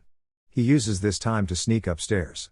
He placed a privacy barrier on the bathroom to their room and took a shower. 20 minutes later he was out of the shower and got dressed in some sweatpants and went downstairs. She was really into that book that he just walked up to her and spoke. That must be a really good book if you haven't noticed me home already, he said, and she froze. She turned around and jumped on him, wrapping her arms around his neck and her legs around his waist. I can't believe it. You're actually here, she said, crying into his neck. Don't cry Samui-chan, I'm here. I told you I would come back. I made a promise to remember, he said, and she nodded. She looked at him and gave him the most passionate kiss she could. Can we go upstairs? I just want you to hold me right now, she said.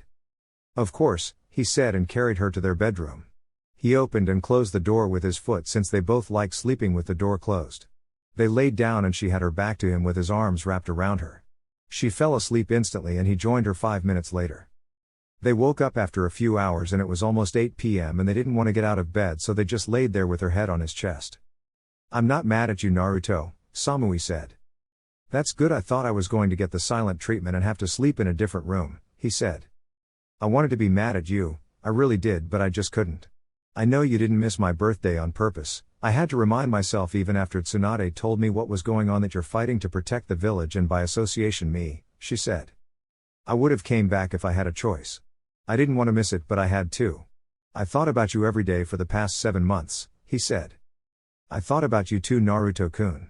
You didn't let any of those war sluts touch you, right? She asked. You must have been hanging around Yoshino.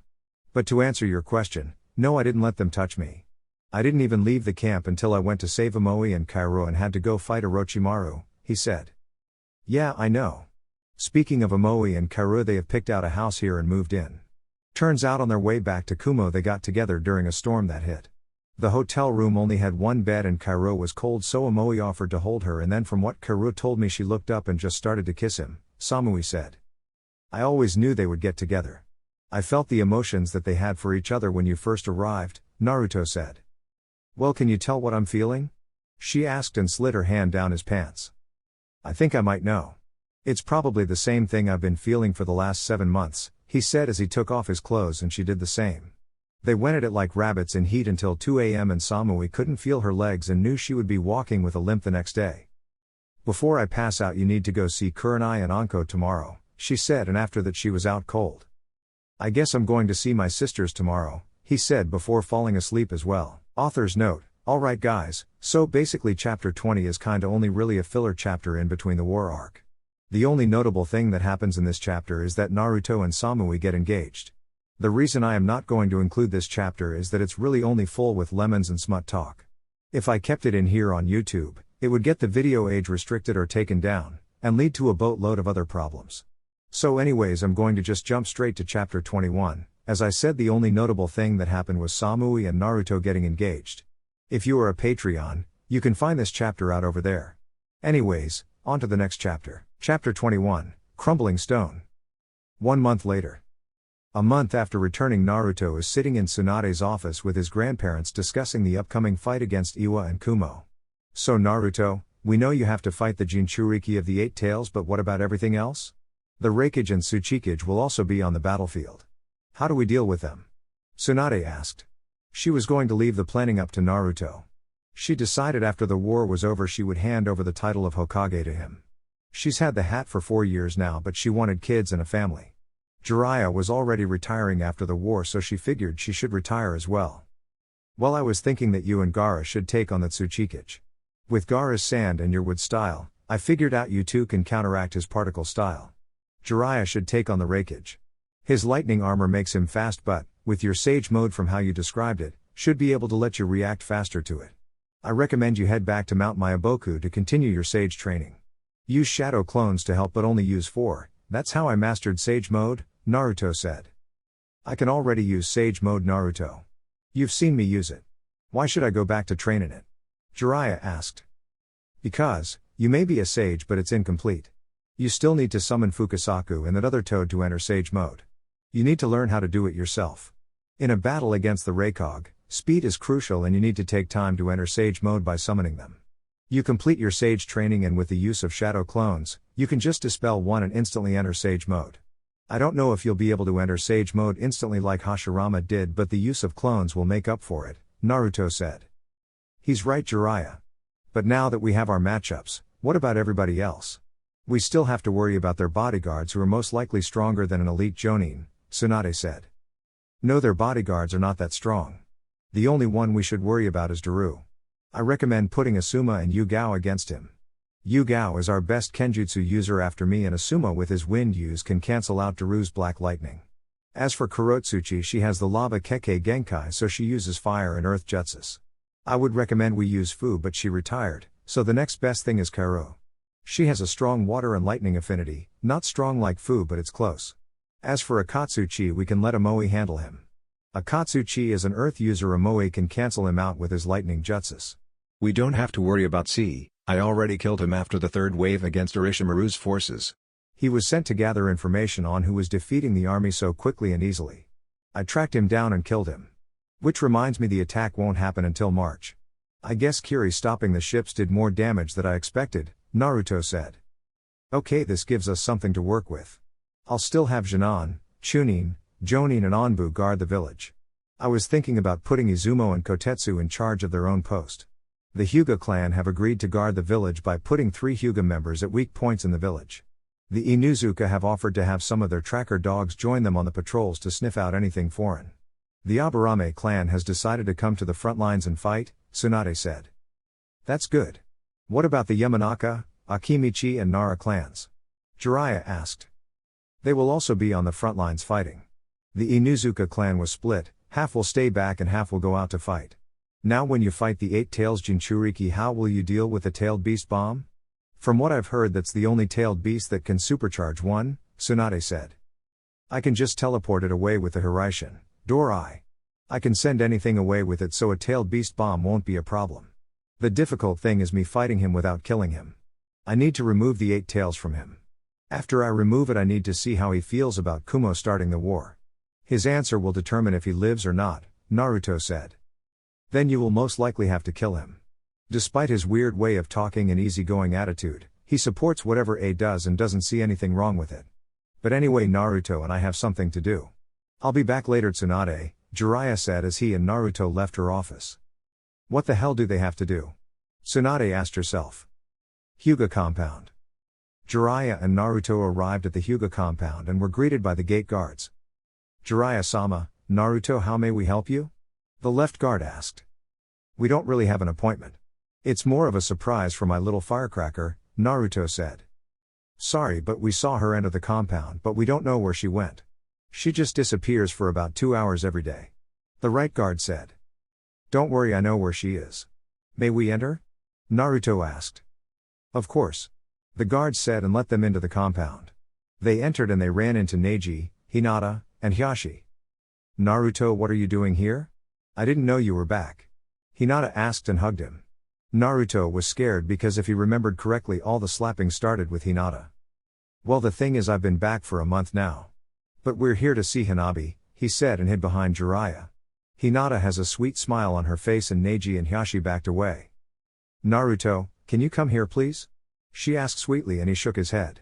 So Hinata tackles Jiraiya to the ground, causing Naruto to fall.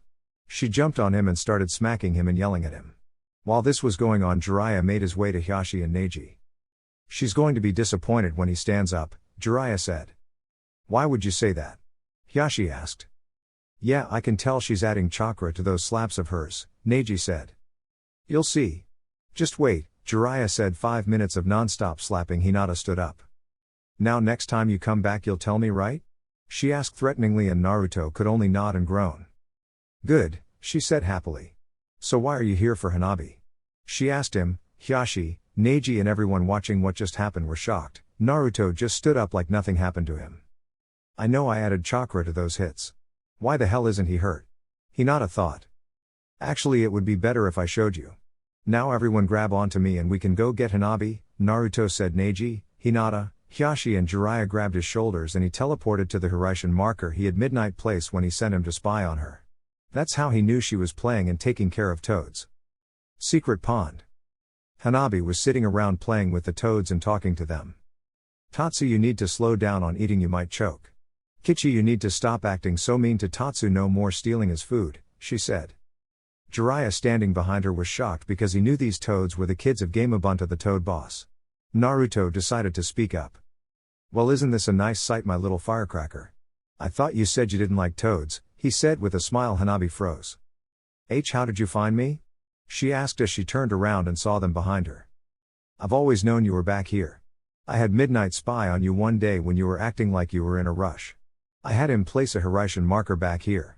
Now me and Jiraiya have something for you, he said. Hanabi, I've known you like toads for a while now. When I asked you back in the office a few months ago how you felt about toads, I noticed you freeze before lying, saying you didn't like them. Now I understand why you don't want people to know you like them. You're a Hyuga, the daughter of the clan head, and people would look down on you for liking toads. It's understandable. Now I should let you know those aren't ordinary toads. Those are the kids of the road boss Gamabunta, who will be pissed that his kids keep leaving home without telling him. Isn't that right, Gamakichi and Gamatatsu? Jiraiya asked, and Hanabi looked at the toads, who now have sheepish looks on their face. Now as for why we are here. I would like for you to become the successor for the road contract, Jiraiya said. Hayash, Neji and Hinata were shocked. Jiraiya-sama, are you sure? I mean, it's an honor to be rewarded with such a contract. But that means she would have to train under you, Neji said. No, she will train with the toads like I did. After this war is over I will be retiring. Now will you accept this, Hanabi? Jiraiya asked, and Hanabi stood there frozen. I can become the new toad summoner. What about Naruto? He trained under Jiraiya-sama already. Hanabi thought. What about big brother Naruto? He trained under you, he should get the contract, not me, Hanabi said. He would have had the contract, but he signed with the Foxes and he can't take the contract of two rival clans. Now the decision is yours. If you want to sign the contract, prick your finger and sign your name in blood. Make sure blood is on all of your fingertips. You need to place them underneath your name to complete the signing, Jiraiya said as he pulled out the toad summoning contract and unrolled it. Hanabi and everyone looked at the scroll and only saw two names. Jiraiya was on there and Minato Namikaze was on it as well, but they had their names in the second and third block. Jiraiya-sama, you said Hanabi would be the fourth person to sign the contract. But I only see two names on it, Hinata said. That's because the first name is only shown to those who sign the contract, Jiraiya said. Hanabi thought about it and then signed the contract like Jiraiya said. When she finished signing, the first name on the contract was shown to her. No way, she said. What is it, Lady Hanabi? Neji asked. The first name on the contract. Naruto told me about this person before, but I thought he was making stuff up, Hanabi said. Who is it? Hiashi asked. She can't tell you. The only people who can know are the people that signed the contract. I was told by somebody extremely close to the first summoner, so I'm the exception, Naruto said. Now Hanabi, I need you to bite your thumb and do the hand signs I show you to summon your familiar, Jiraiya said, and Hanabi did as told. Summoning jutsu. She slammed her hand on the ground and a puff of smoke appeared. After it was gone, she saw the same orange toad with purple markings around his eyes, mouth and stomach that she was playing with. Yo, the name is Gamakichi. Nice to properly meet you, Hanabi, Gamakichi said. You can talk? Why the hell haven't you been talking to me? Hanabi asked. Unless a summons was specifically sent to the human world to get a new summoner, we are not allowed to talk to humans, Kichi said. Okay, I guess. So now what? Hanabi asked. Well, I'm going to the Toad Realm to train in perfecting Sage Mode, and I want to know if it's okay for you to come with me to meet the boss summon and train with some of them, Jiraiya said. She may go, Jiraiya-sama. When will you be leaving? Hiashi asked. I'm heading there tomorrow. I'll stop by to pick her up, Jiraiya said. That is fine. Now Hanabi, congratulations on becoming the newest Toad summoner. I know you wanted to challenge Hinata to become the next clan head, but with you becoming a Toad summoner you have essentially become the next person for the legendary Sannin group that is to be made. You will be sent on high-ranked missions sometimes that may keep you away for a few months at a time. So I have no choice but to make her clan head by disqualification, Hiashi said. I can care less about the clan head position in a freaking Sannin in training. I get to travel whenever I want. That's like unlimited vacation time. Yeah, I'll have missions but I can deal with those. Maybe I can bring Yuki-kun with me sometimes, she said, daydreaming. Yuki-kun? Hanabi. Well, I didn't realize you and Yukimura were dating already, Naruto said. Hanabi snapped out of her trance and looked at her father and Neji, who had a glare on her. She paled and tried to come up with a solution. Hanabi, you're 15 now. You grew up into a beautiful young lady and even filled out due to puberty. However, it is my job as your big sister to tease you and give you the talk. Now come with me, we have some talking to do, Hinata said with a smile. Iwawi, you gotta go by, she stuttered and yelled out, taking off with the 3 Hyuga members right on her heels. Well, that was interesting, Naruto said. Yeah, it was.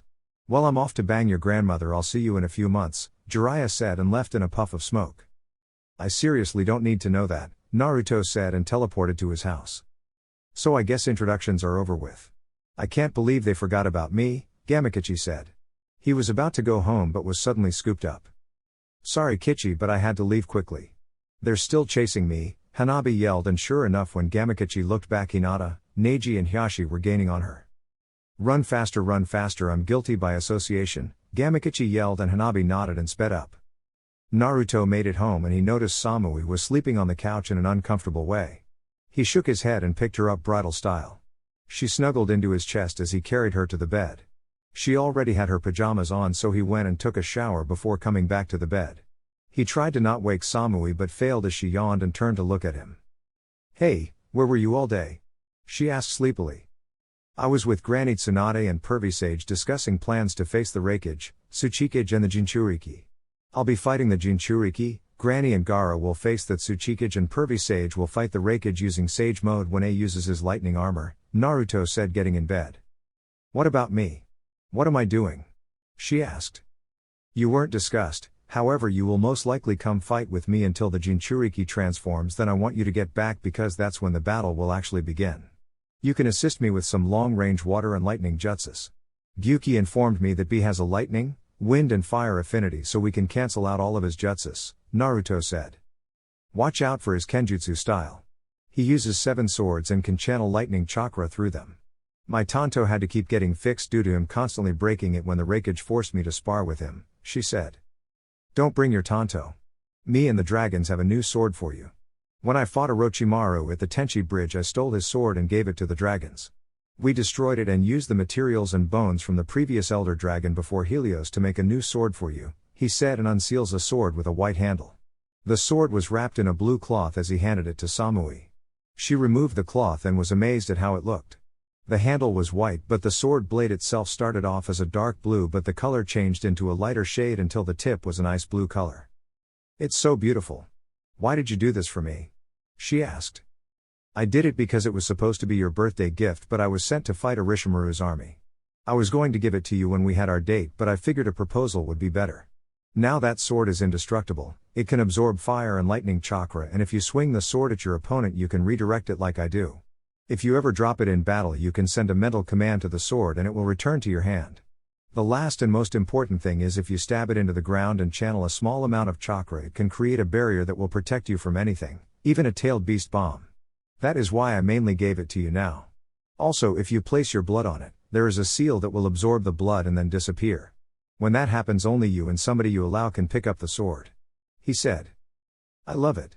Thank you so much, she said as she put the sword down.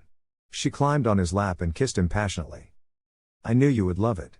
The color was actually Suzushi's idea. She said it needed a woman's touch to it and I have to admit she was right, Naruto said. I really do love it.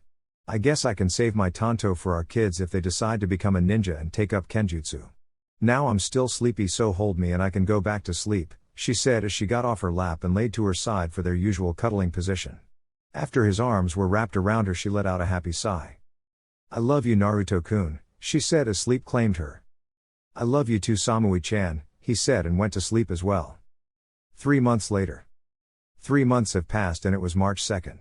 Nothing major really happened. Only big news that happened was Ayame gave birth 2 weeks ago and had a boy who she named Tuchi after her father. Naruto was sitting on top of the Hokage monument with Samui and they were just meditating. They've been doing this for about 3 hours now. It was just a little bit after 8 when the alarm sounded. It was time for Suna and Konoha to fight off Iwa and Kumo's army. The sand was being protected by Shikaku, who Naruto removed from Gaara, and like Kurama, Shukaku gave him a healing factor. Shukaku surprised Gaara by giving him the power to use iron sand. Konoha was being protected by Chome, who was removed 2 months ago from Fu. He gave Fu the same healing ability and his power to control any bug that she wanted. Neither of them could be sealed because Naruto came up with his seal to counter a sealing process for a tailed beast. Are you ready to go? Naruto asked Samui, still in their meditation pose. Yeah, let's go, she said. They stood up and gave each other a passion-filled kiss. She got so into it she wrapped her legs around his waist and deepened the kiss. They broke apart, breathing heavy. After this war is over, I'm putting a baby in you, Naruto said. That's good because I was going to stop using the contraceptive jutsu and have you come deep inside me. Now let's go before I get horny and rip your clothes off, Samui said, and Naruto chuckled but nodded. He teleported them to where all of the fighting would be at. Over the past 4 months he created 20,000 tri-prawn kunai with the help of shadow clones and gave them to the Leaf Ninja. He noticed them scattered around the battlefield. Good job on scattering them out. I should be able to take out a good chunk of their forces, he said. Nobody responded, but he could feel the pride rise in the shinobi. 5 minutes later Suna joined and Gaara stood next to Tsunade and Jiraiya, who decided to put on their gear from the Second Shinobi War and it still fit. Naruto and Tsunade walked a couple feet ahead of the army and stood there. You look nice, Granny, Naruto said, not looking at her. Thank you. I'm surprised it still fits. I thought it wouldn't since the girls grew since then. But Jiraiya told me he placed seals on the outfit so it would adjust to my body, she said. So when's the wedding? He asked. Jiraiya asked her to marry him a month ago and she said yes. I'm thinking about having it in June or July. What about you? She asked. Me and Samui decided to just have you do the ceremony. She doesn't want a big wedding or anything, he said. If you have the rings I can do it now. Tsunade offered. I'll go ask her, he said and walked to Samui. She spoke before he could open his mouth. I'll do it. I was listening to the conversation, she said. Okay, let's go, he said, and they walked to Tsunade. Okay, let's get this over with. They are 10 minutes away. Get out the rings. They did as told. We are gathered here today for the wedding of Naruto Namikaze and his fiancée Samui. If anyone objects to this, please speak now. No one spoke up. Now Naruto, do you swear to take care of and love Samui in sickness and in health? To stand by her side until the end of time? She asked. I do, he said, and placed her matching wedding band on her finger. It had a line of sparkling round diamonds that were set in 14K white gold. The band has a total diamond weight of 3/8 carat. Damn, that's a nice ass ring, Tsunade said. Samui, do you promise to do the same for Naruto? She asked. I do, Samui said with tears on her face as she placed Naruto's ring on his finger. It was a 14K white gold band with bold round diamonds across the band to create an unforgettable look, totaling the diamond weight to 1 carat. Now by the power vested in me I now pronounce you Mr. and Mrs. Namikaze. You may kiss your bride, Tsunade said, and boy did they kiss. It was so intense that Tsunade was almost turned on. Alright, that's enough, we have an army coming, Tsunade said. Sorry Granny, Naruto said. He went through hand signs and tapped Samui's wedding ring and his own. They began to glow blue for 5 seconds before stopping. What was that? Samui asked. It's a tiny seal. This ring can't come off or be damaged. You can only take it off by channeling chakra to the seal, deactivating it. It will automatically activate when you put it on, he said, and she nodded and went to walk away, but Tsunade stopped her. You stay up here with us, Samui, you are his wife after all. You'll be up here with me, Naruto, Jiraiya, and Gaara, she said as both Jiraiya and Gaara joined them. Congratulations Naruto, Gaara said, looking forward. Yeah, congrats kid. Your parents would be proud that you found a nice girl, Jiraiya said, looking forward. They're here, Naruto said, and sure enough the Raikage came speeding into the clearing with his lightning armor activated and only one arm. The Tsuchikage followed, but he was floating. Following them were the bodyguards of the Kages, followed by the Kumo and Iwa shinobi. Naruto felt the Kumo army's emotions and he could tell some of them didn't want to be here. Most likely they were forced to fight in this war. The Iwa shinobi completely wanted to be there. They were all filled with anger and malice. So look at this. The Kazekage and Hokage can't even stand in front of their own army alone. That signifies weakness. You've made my job easier by bringing Samui to the battlefield. After this is over she will become my personal sex slave, I said. I'll keep this simple. It's time for the Namikaze line to end. That damn yellow flash ruined our life and has haunted us for the past 18 years. It is time for us to pay him back by killing his son. Aniki said. This is where you die, leaf scum, none of you are leaving here alive, Kurotsuchi said. Tsunade was going to speak up but Naruto beat her to it. I gave you a warning last time by taking your arm that I don't take too kindly to threats, Naruto said, pulling out a tri-pronged kunai holding it up. He saw terrified looks on all of the Iwa shinobi's faces. I see you recognize this kunai and you fear for your life. Fear is good, it means you're human. Humans make mistakes. For example, you barged into our territory not even taking a good look at your surroundings. The second example, you pissed me off and insulted my Hokage who also happens to be my grandmother. Now don't blink or you'll miss all of the fun, he said. In the blink of an eye he was already done with his work. To them it looked like he just put his kunai away. Ha, what a bluff, your father wouldn't make threats and not act on them. You tell us to not blink yet all you did was put your kunai away.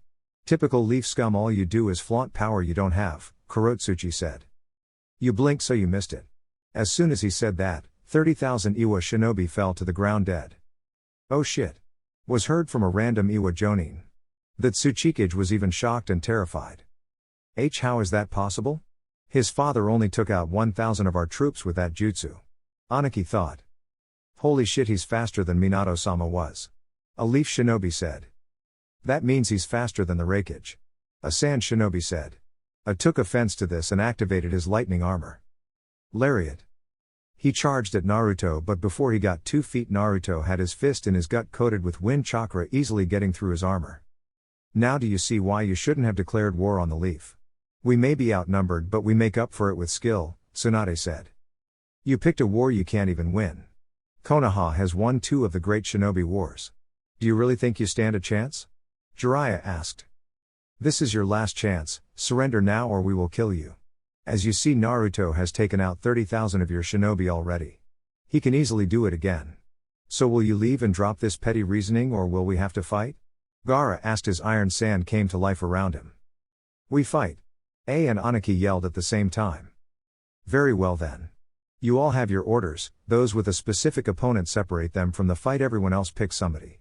We may be outnumbered but we make up for it in skill, just like Tsunade said. Now watch your allies back, and like I told the civilian troops, a well-timed substitution can save an ally's life. Now charge, Naruto said, and all the leaf and sand shinobi charged Iwa and then all hell broke loose. You could hear the clashing of kunai and swords clanging together. Naruto saw Asuma and Yugao take Daru away from the chaos. Moegi and Kairo took on Kurotsuchi and Amoi took on Akatsuchi. Tsunade charged at Aniki, who was too focused on the ongoing chaos, and punched him right in the face, sending him flying away. Naruto felt his chakra signature land 3 miles away from the fight and both Gaara and Tsunade chased after him. Jiraiya and A were fighting in a taijutsu battle, but he could tell Jiraiya was holding back a lot. That just left one person. I take it you're the 8-Tails Jinchuriki, Naruto said, not even looking at the man standing in front of him. That's right, fool. I'm really cool and ready to school you, you fool. I'm the 8-Tails Jinchuriki, they call me the rapping Killer Bee. Killer Bee said. What the fuck, Naruto said. Yeah, he's known as Killer Bee, really annoying with his rapping. But he's really strong, especially in Kenjutsu. They say in Kumo the only one able to beat him is the Raikage, but that's only if he doesn't transform into his full-tailed beast, Samui said. That doesn't really worry me. I'm far stronger than the Raikage. If I wanted to I could beat the Kyuubi in a fight, but we're friends so it's pointless, Naruto said. Killer Bee, seeing Samui, became utterly serious. Samui, you have become a traitor to Kumo, abandoning the pledge you took. That's a big no-no in Killer Bee's book. I'm supposed to bring you back to Kumo, but I'm offering you the chance to come peacefully or I'll have to kill you, you know, he said. Seriously, even when he's serious his horrible rapping doesn't go away. Naruto thought. I technically was never a part of Kumo. I've always been a leaf shinobi. I can't believe you, someone who is Jinchuriki who has been treated horribly until A took you under his wing, would be able to sit by as the Raikage tried to order women to have sex with him. Or when they don't either kill them or rape them then kill them. I bet you don't even know what happened to Mabui, Samui said. She was a traitor and had to be dealt with accordingly. Taking her out made the village better, B said. Okay, that wasn't so bad. Less rapping, more seriousness.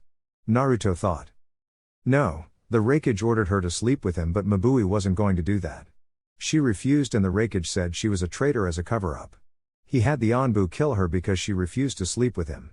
I'm not coming back, you'll have to kill me, she said, pulling out her Dragon Fang sword. Very well then, B said seriously. He took out his 7 swords and threw them in the air. He holds 7 blades in between his left armpit, both elbows, right leg, stomach, the right side of his neck, and in his mouth. What the hell kind of stance is that? Naruto asked. It's his very own Kenjutsu style. He combines it with his disturbance taijutsu style. All of his attacks are hard to dodge and unpredictable, even a Sharingan user can't see them coming, Samui said. Impossible to dodge and unpredictable, huh? I've got just the thing. He sealed his Kubi Kirabocho and then unsealed 2 custom-made Tanto swords made with chakra metal. He had these made because he couldn't channel wind chakra into a regular Tanto, it would always get destroyed. Naruto-kun, what are you doing? Samui asked. I'm doing something that even his tailed beast will be shocked to see. Something I haven't shown you. Something the Sage of 6 Paths couldn't master, Naruto said. Inside the seal on Killer Bee, Gyuki was looking on curiously. What does he know that even father couldn't master? Gyuki thought. On the outside, Naruto held both Tantos in a reverse grip. He took a deep breath and Samui noticed his body relaxed and his eyes were silver, but his Sharingan and Rinnegan were active. Her and everyone else felt a calming and relaxed pressure come over them. She looked at him again and his hair turned white. No way, he actually did it. He's mastered Ultra Instinct. B is way out of his league. I just know I'll be sore after this fight is over with. Gyuki thought as he looked on from the seal. Stay out of it for now, Samui-chan, Naruto said. Samui nodded and jumped back but kept her sword out. Tsunade and Gaara vs Aniki. Aniki landed finally and his back was giving him problems. He stood up and cracked his back. That damn woman. When I see her again she will pay for that, he said to himself. Well, you don't need to wait. I'm standing right here. Aniki looked up and there stood Tsunade and Gaara. We gave you a chance to turn around and leave. Now we have to take you down, Gaara said with his iron sand swirling around him. Oh please, I've been alive through all 3 wars. I've tangled with Madara Uchiha. What do you think you can do to me? I've fought legends and now I'm forced to fight a Senju who hasn't even come close to her grandfather's strength. You don't even possess anything outside of your super strength and medical ninjutsu, so you're essentially useless in this fight with me since you can't get close due to my particle release. This is what happens when a village lets a woman run things. A weak woman at that. In Iwa you would be nothing more than a medic or lousy excuse for a jonin. Then they have me against a brat who just finished puberty and has daddy and mommy issues. This is a waste of my time. I'm ending this now so I can kill the Namikaze boy. Aniki said. Earth style, stone fist jutsu. Aniki covered his fist in rock and flew towards Tsunade and tried to punch her. Iron style, iron fist jutsu. Gaara created a giant fist of sand and it collided with Aniki's jutsu. It tore through the rock fist and Aniki was sent flying away. As he was flying away, Tsunade was going through hand signs. Lightning style, electromagnetic murder. She sent waves of lightning from her hands towards Aniki, who barely had time to dodge and was caught in the end of the jutsu, so he took little damage. Pesky brats.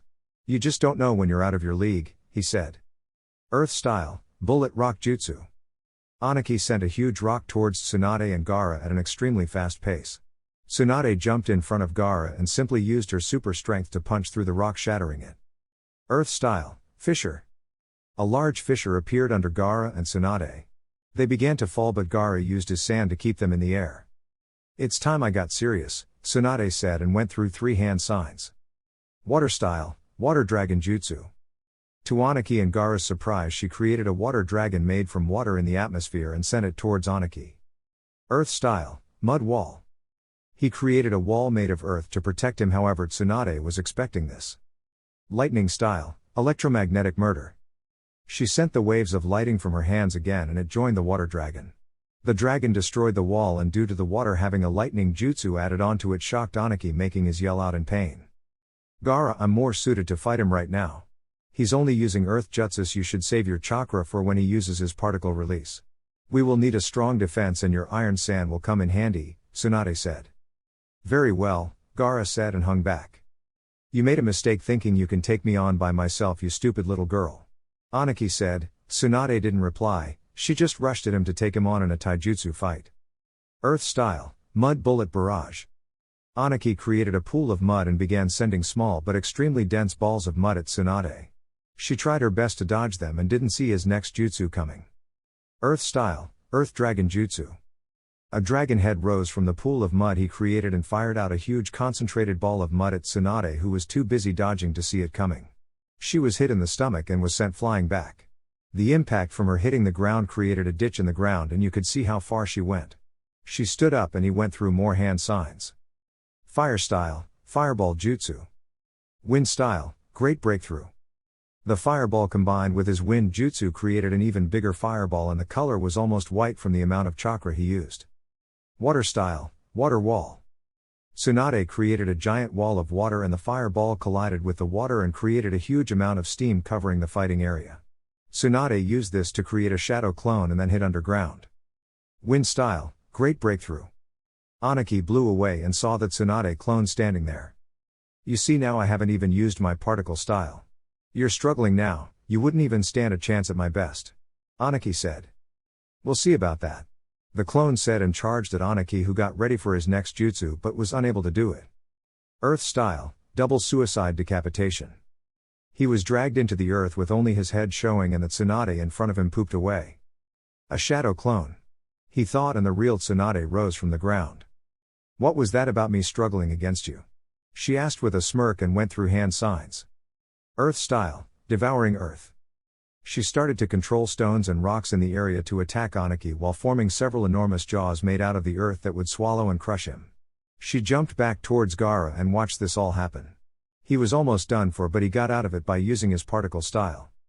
Particle style, Particle Bomb. He began to mold chakra into a small sphere and fired it. It destroyed all one of the jaws trying to swallow him into the earth and he floated back above ground. He reached up and Tsunade noticed him breathing heavy. Looks like you had to use your particle style after all, Tsunade said. That was a lucky shot. It's time I send you to where your grandfather is. Aniki said. Earth style, Giant Earth Golem Jutsu. Aniki created a golem of earth that was easily 20 feet tall and stood on its shoulder. Tsunade countered with her own golem. Wood style, Wood Golem Jutsu. She created a humanoid creature made of wood with a full body and an oni-like face, is usually created with a wooden dragon wrapped around its torso. It easily towered over Aniki's earth golem. She can use the wood style of Hashirama Senju. This just got even more difficult. Aniki thought as he channeled more chakra into his earth golem, making it grow in size. Interesting, you were able to use wood ninjutsu just like your grandfather. That's cute, but I'm not worried. You aren't on his level when it comes to ninjutsu. Aniki said. I may not be on his level, but that's because I was mostly self-taught after he died. Almost everything I know was learned from scrolls. You claim you aren't worried, yet you have drops of sweat coming down your face. Now enough talk, let's get started, she said. Early style, Mud Bomb Jutsu. Aniki has his golem shoot out a large amount of mud from its mouth towards Tsunade. The amount of chakra inside of it could easily blow a hole through her golem. Iron Sand Shield. Gaara used his sand to form a protective shield around Tsunade, keeping it from doing any damage. During all of this, Aniki created an earth clone underground and had it sneak up behind Gaara. The clone moved to stab Gaara, but his ultimate defense kicked in and the sand wrapped around the clone and crushed it. Wood style, Wood Dragon Jutsu. The wood dragon wrapped around her wood golem extended out and wrapped around Aniki's earth golem and started siphoning the chakra out of it, making it shrink down in size. Particle style, Particle Bomb. Aniki used this to destroy the dragon and free his earth golem. Tsunade channeled her chakra into her golem and another dragon grew and wrapped around it. She commanded her golem to grab Aniki's and it picked up his golem and slammed it to the ground. She finished off the earth golem with an overhead hammer fist, shattering it, and Aniki was sent flying away. Damn it, I didn't think she would be this good at her wood-style jutsus. Aniki thought. It's a good thing Naruto made sure to spar with me every other day since we met. If he hadn't, I don't think I would be able to use these jutsus without struggling. Tsunade thought. I have a feeling I should join this fight now. He's recognized your abilities with your wood jutsus and we can cancel out his regular ninjutsu. He will begin using his particle style now, Gaara said as he used his sand to float up to Tsunade. Particle style, Atomic Halting Jutsu. Aniki shot a three-dimensional cube at Gaara and Tsunade. Gaara used his sand to protect them, but that was just a distraction. They used the sunshine to get away and the wood golem was trapped inside the cube. Particle style, particle bomb. He added the bomb inside of the cube and let it explode. He didn't know that Tsunade and Tsunade escaped, so he was caught off guard when he was punched to the ground by a fist made of sand, creating a crater on the ground. Heaven kick of pain. Aniki looked up and saw Tsunade coming down towards him with her leg lifted in the air at a fast rate. She swung her heel down and Aniki just managed to move out of the way and she struck the ground, making the crater even bigger. Particle style, particle bomb. Tsunade was stuck with the bomb and she disintegrated, making Aniki smirk and feel proud of himself. 1 down, 1 to go. I told her I was way out of her league, he said arrogantly. He let his guard down and was punched away but didn't get far because somebody appeared behind him and kicked him into the sky. He managed to turn around in the air and look down below him but saw nobody there. What the hell is going on? I know somebody kicked me, he thought. Heaven kick of pain. Next thing he knew, a heel was slammed into his back making a cracking sound and he was sent into the ground, forming another crater. He tried to stand up but his back was in so much pain. Earth style, lightweight boulder jutsu. Aniki used this so he could float again. His body was in pain, his clothes were ripped and he was coughing up blood with cuts on his body. He was about to speak but Kurotsuchi came flying into the area they were in and she wasn't looking any better.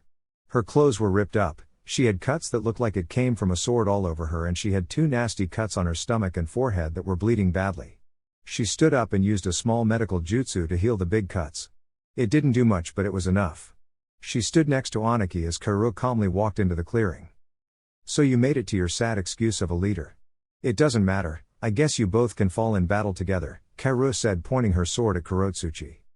Iwa will never fall to leaf scum. We were always stronger. We will win this war and we will kill the Namikaze line, Kurotsuchi said arrogantly. Kurotsuchi, stop. Aniki said. Why, Gramps? We can win this war, she said. No, we can't. Look around, all our forces have been wiped out besides 1,000 of us. It's impossible for us to win. We've already lost, he said. It's still me, you, Akatsuchi and Dad. We can still do something, right? She asked. No, we can't. Akatsuchi and Kyuchi have already been defeated. They lost the battle but not their lives, he said, pointing to their bodies being carried by Omoi and the Ino-Shikacho trio of Shikaku, Inoiki, and Choza. This war has already been lost, as I've already stated.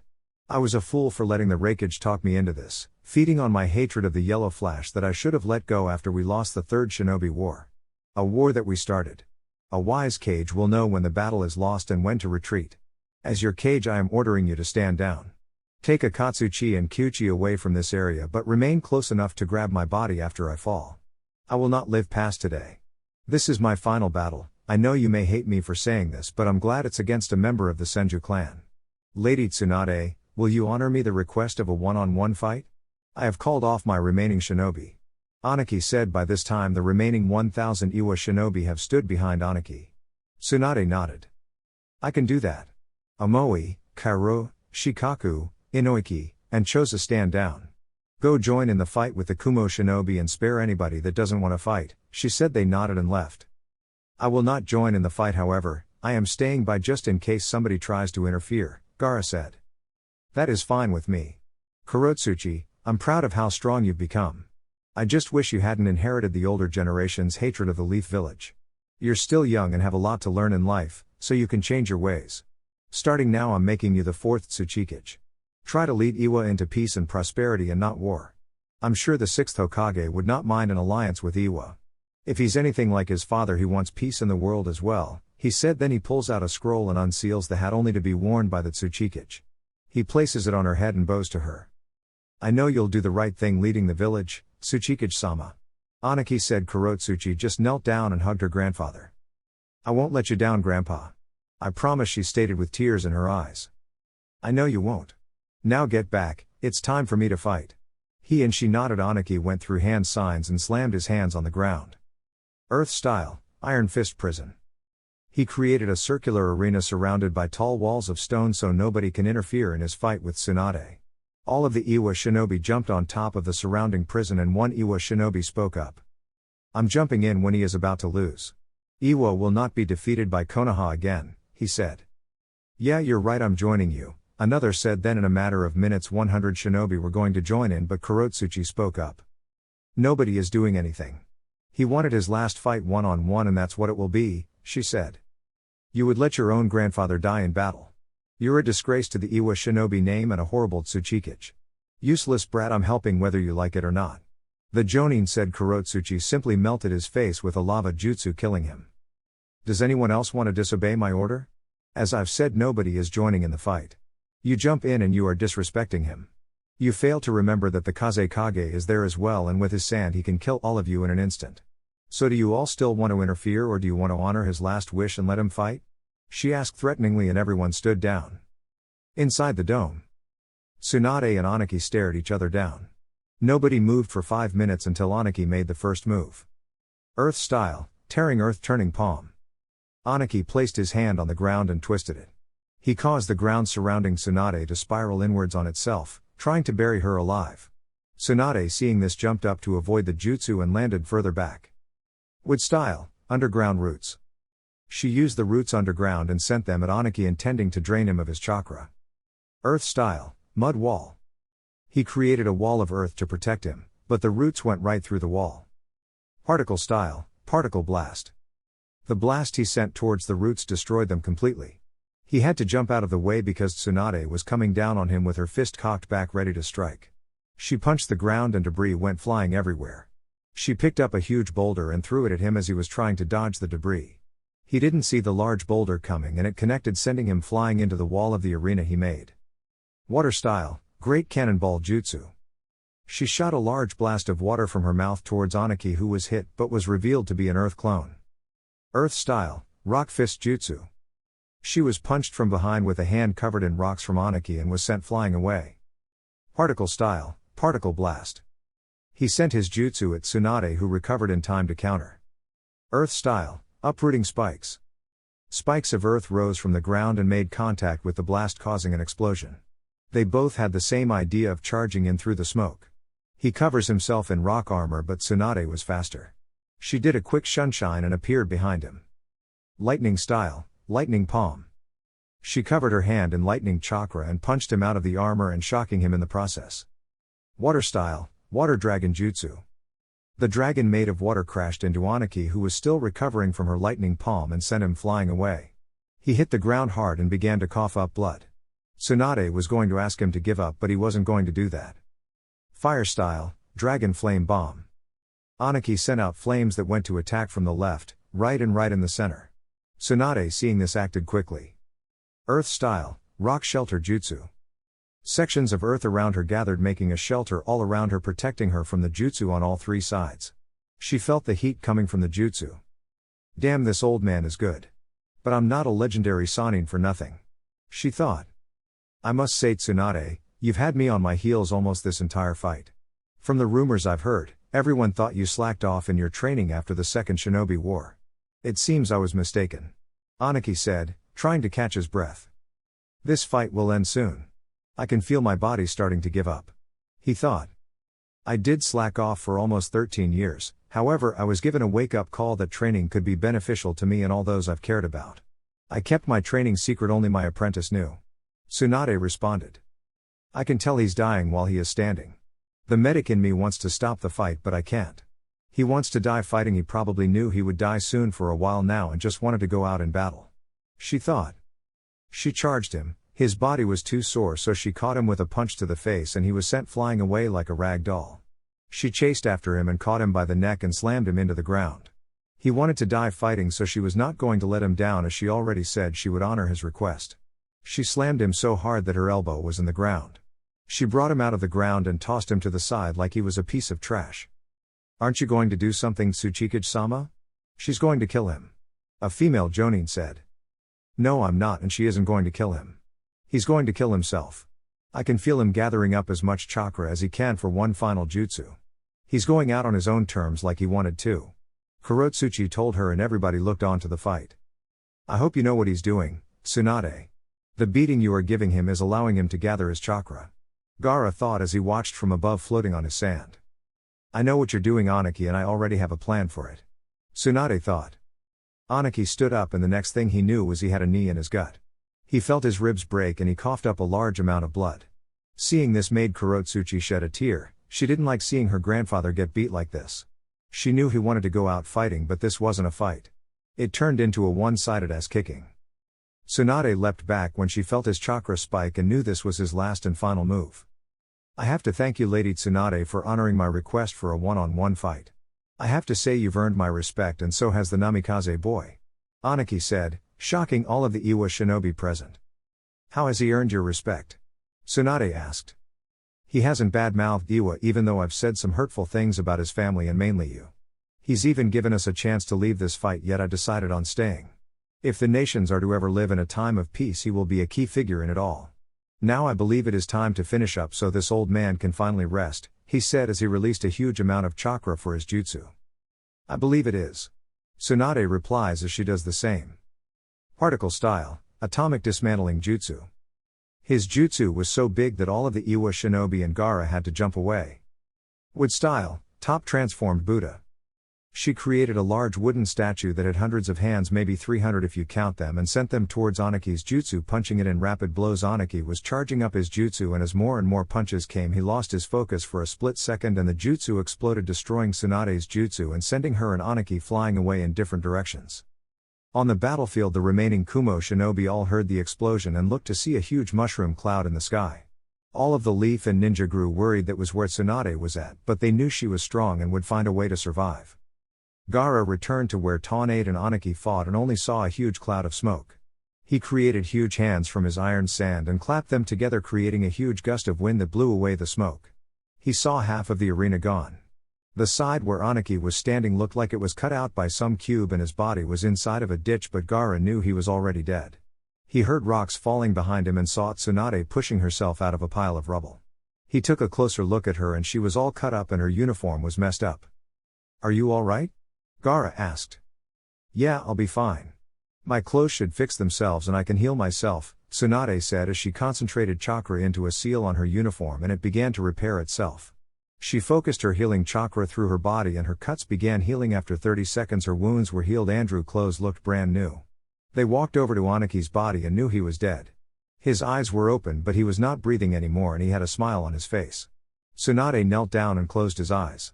Kurotsuchi landed next to her grandfather's body and started crying. I'm sorry, Tsunade said. It's fine, he wanted to go out like this. Look at me, I'm a cage and I'm crying. I look pathetic right now, weak, Kurotsuchi said, wiping away tears. You're a cage, yes, but you are also human. Crying does not mean you are weak. It means you have been strong for too long. You think you're the only cage that cries. I cry as well. I cried when I discovered I had a grandson 4 years ago. I cried when the man I loved came back from fighting the Akatsuki leader an inch away from death and his arm missing. I had to reattach his arm myself. I even cried when I returned to the village after Iwa and Kumo declared war on us. The shinobi nations were on the right path until this all happened. Your grandfather chose you personally because he believes you will be the one to make Iwa be talked about in a positive manner. Do not call yourself weak or pathetic. Look at it, you are the first female Tsuchikage. I'm sure you are the only girl in your village that wanted to become the leader. It's up to you now to give the next generation dreams as such. I inspired many women to become medics since I've set up a medical program.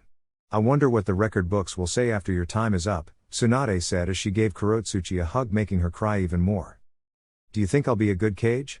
I'm ready to lead the village yet. I wasn't expecting this until I was about 25, Kurotsuchi said. Nobody is truly ready when they become a cage. You learn as your time leading the village progresses. Now what is your first order as Tsuchikage? Tsunade asked. All Iwa shinobi are to head back home. Like grandfather said, we've lost this war and shouldn't have been involved in it, Kurotsuchi said. I'm not running from a fight. I can take this bitch on myself. You women have no right ruling a village, that's a job only for men, said an arrogant Iwa shinobi. He pulled out his kunai and charged at Tsunade. He didn't make it halfway, she appeared in front of him in the blink of an eye with a certain smile on her face. So I'm a bitch, huh? She said, and the Jonin paled and tried to apologize, but Tsunade wasn't hearing it. She just punched him high in the air, sending him towards Iwa. Where is he? Is he coming down anytime soon? I need to punish him as well. That comment included me too, Kurotsuchi said. Oh, don't worry, he'll be waiting for you at the gates of Iwa when you return. If you leave now and go as fast as possible, you might beat him there, Tsunade said. Kurotsuchi nodded and unsealed a body bag for her grandfather and handed it to Tsunade. Can you do this for me? I can't do it. Not to him, it doesn't feel right. Kurotsuchi asked. Sure, I'll do it, Tsunade said as she took the bag and placed Aniki inside of it. She sealed him back in a scroll to make it easier for travel. Thank you. Tell your grandson he should expect an alliance from Iwa in a few years, Kurotsuchi said. I will, Tsunade said. Kurotsuchi was about to leave when she and everyone else felt an overwhelming pressure that radiated calmness and warmth, as if saying everything is okay. What is that? She asked. That would be my grandson. He's taking on the 8 Tails Jinchuriki, so I guess he thought this was the best way to do it, Tsunade said. What is this pressure, though it feels lovely? Kurotsuchi asked. It's called Ultra Instinct, Tsunade said. It's actually real. I thought that was just a myth, Kyuchi said. What do you mean, Dad? Kurotsuchi asked. Ultra Instinct is a technique that allows your body to attack and dodge on its own, but to do that your mind must be completely empty and just let your body take over your motions. The Sage of Six Paths said that it should be easier to dodge without thinking, but attacking will be difficult since everyone thinks about their attacks and if they will work. It's stated in a scroll written by the Sage of Six Paths that not even he could master it. The scroll was destroyed by a leaf ninja, never to be found again. I know you said we are to return home, but this is something I cannot miss. Do I have your permission to watch him fight, Tsuchikage-sama? Kyuchi asked. You and Akatsuchi will be with me. I want to see this ultimate technique for myself. The rest of you head back to Iwa, Kurotsuchi said. The Iwa ninja nodded and took off towards Iwa. So shall we get going? Tsunade asked, and everyone nodded and they ran off towards Naruto's fight. It took them 20 minutes to get there and they saw the man known as Killer Bee standing in an awkward stance holding 7 swords. They saw Naruto standing with 2 tantos in his hands holding them in a reverse grip, but his hair and eye color is what got them. It wasn't black, it was white, and his eyes were silver despite having his Sharingan and Rinnegan being activated. Samui, seeing them land, jumped at Tsunade's side with her sword ready to strike. Relax, Samui, they surrendered. Akatsuchi and the new Tsuchikage wanted to see Ultra Instinct for themselves. Tsunade asked. Yeah, just listen to your cage and stand down. I wouldn't want to beat your ass to show you where you stand, Kurotsuchi said. Her arrogance showed. She suddenly tensed when she had a sword at her neck and a kunai pressed against her spine. You should watch who you talk to. I may just be a jonin, but I'm almost as strong as Gaara and you can't beat him, so shut up, Samui said coldly. Okay, Samui, you've proved your point. How long have they been standing like that? Tsunade asked. They've been like that for over an hour. I'm getting bored, but Naruto-kun wants me to stay out of it for now, Samui said. Hokage-sama, I think I've come up with a way to get our villages allied, Kurotsuchi said. How? Tsunade asked. An arranged marriage, Kurotsuchi said. Who do you have in mind? Tsunade asked. Me and him, she said, pointing at Naruto. Yeah, that's not going to work, Tsunade said. Why not? Kurotsuchi asked. Because he's already married and he hated arranged marriages or marriage contracts. He believes that if someone should get Madrid, it should be through love and not for power, Tsunade said. Who did he marry? Kurotsuchi asked. Me, Samui said. Well, since I can't marry him, how about a threesome? Kurotsuchi asked. Not interested. Samui immediately replied. Seriously? That was quick. Why not? Kurotsuchi asked. Because he is mine and mine alone. I don't share, and even if you asked he would decline. He's been offered that before and declined all of them, Samui said. Fine, but answer me this. How big is he and would I be able to handle him? Kurotsuchi asked. Are you still a virgin? Samui asked, and Kurotsuchi nodded. Yeah, it's hard to get a date for myself since everyone was scared of my grandfather being the Tsuchikage, Kurotsuchi said. Then you would not be able to handle him. I've been sleeping with him for almost a year. He's taken my virginity, and when we have sex it feels like I'm still a virgin. He would utterly destroy you. I can barely handle him. You have no chance, Samui said. Well, damn. But how big is he? Kurotsuchi asked. She needed something to think about during her alone time. None of your business, and before you open your mouth, no, it isn't little. Even when it's soft it's still big, Samui said. Can we change the subject? Kyuchi asked. Who do you think will win this fight? Akatsuchi asked. Naruto would win easily if he was trying to kill the tailed beast. So he's fighting to subdue and free the 8 tails. He's fixing the mistake of Hashirama Senju. He's freeing all of the tailed beasts and will place a seal on them so they can't be sealed again. He already placed them on the 1 tails, 7 tails and 9 tails, Samui said. Why would he free them? They caused havoc and destroyed multiple homes and killed many people, Kurotsuchi said. No, they only did that when Hashirama decided to act out and capture the tailed beasts and give them a way to create peace. The idea of a Jinchuriki came from him and Mito Uzumaki. When they fought Madara Uchiha, the Kyuubi was under a genjutsu. They broke the genjutsu, and even though the Kyuubi stopped attacking, Hashirama captured it and Mito sealed it into herself. How would you feel if you were resting and somebody places you in a genjutsu, then you get sealed away, being labeled as a danger to the world when you've been around long before ninjas even existed? Mito sealed the beast inside of herself and never bothered to learn his side of the story. She told the second Jinchuriki of the Kyuubi that you had to treat a Jinchuriki with love to overcome the hatred of the tailed beasts, yet at the same time they both treated him like shit. They were hypocrites. Hashirama was a fool in the cause of all of this war. It's his mistakes that Naruto is fixing. Essentially, Hashirama was not a hero to the world, he almost caused its destruction, Samui said. I'm not even a leaf shinobi and I wouldn't even disrespect Hashirama Senju like that. Why are you not mad at this, Hokage-sama? Aren't you a Senju? Kyuchi asked. I'm not saying anything because I've talked to the Kyuubi and got his side of the story. He couldn't lie because Naruto was there and he's a human lie detector. What they are saying about my grandfather and grandmother is harsh, but sadly it's true, Tsunade said. So where are the other tailed beasts? Kurotsuchi asked. The Kyuubi is in the summoning realm with the foxes. He's the boss summons and Naruto can summon him. The Nanabi is in the forest of Konoha but moves around the land of fire. The Ichibi is in Suna since it loves the desert. The rest are sealed away. We don't know where they are going, but it's not up to us to decide. They choose where they want to go, Tsunade said. I have no problem with that, Kurotsuchi said. I think they're about to start, Gaara said. B versus Naruto. They were standing there and nobody moved until B spoke up. I would hate to fight a fellow Jinchuriki. Why don't you just hand over the girl and I'll let you be free, B said. Not going to happen. Gyuki is coming out of that seal, Naruto said. How do you know Gyuki? He's been sealed inside of me? B asked. He was shocked Naruto knew his name. Doesn't matter how I know, Naruto said.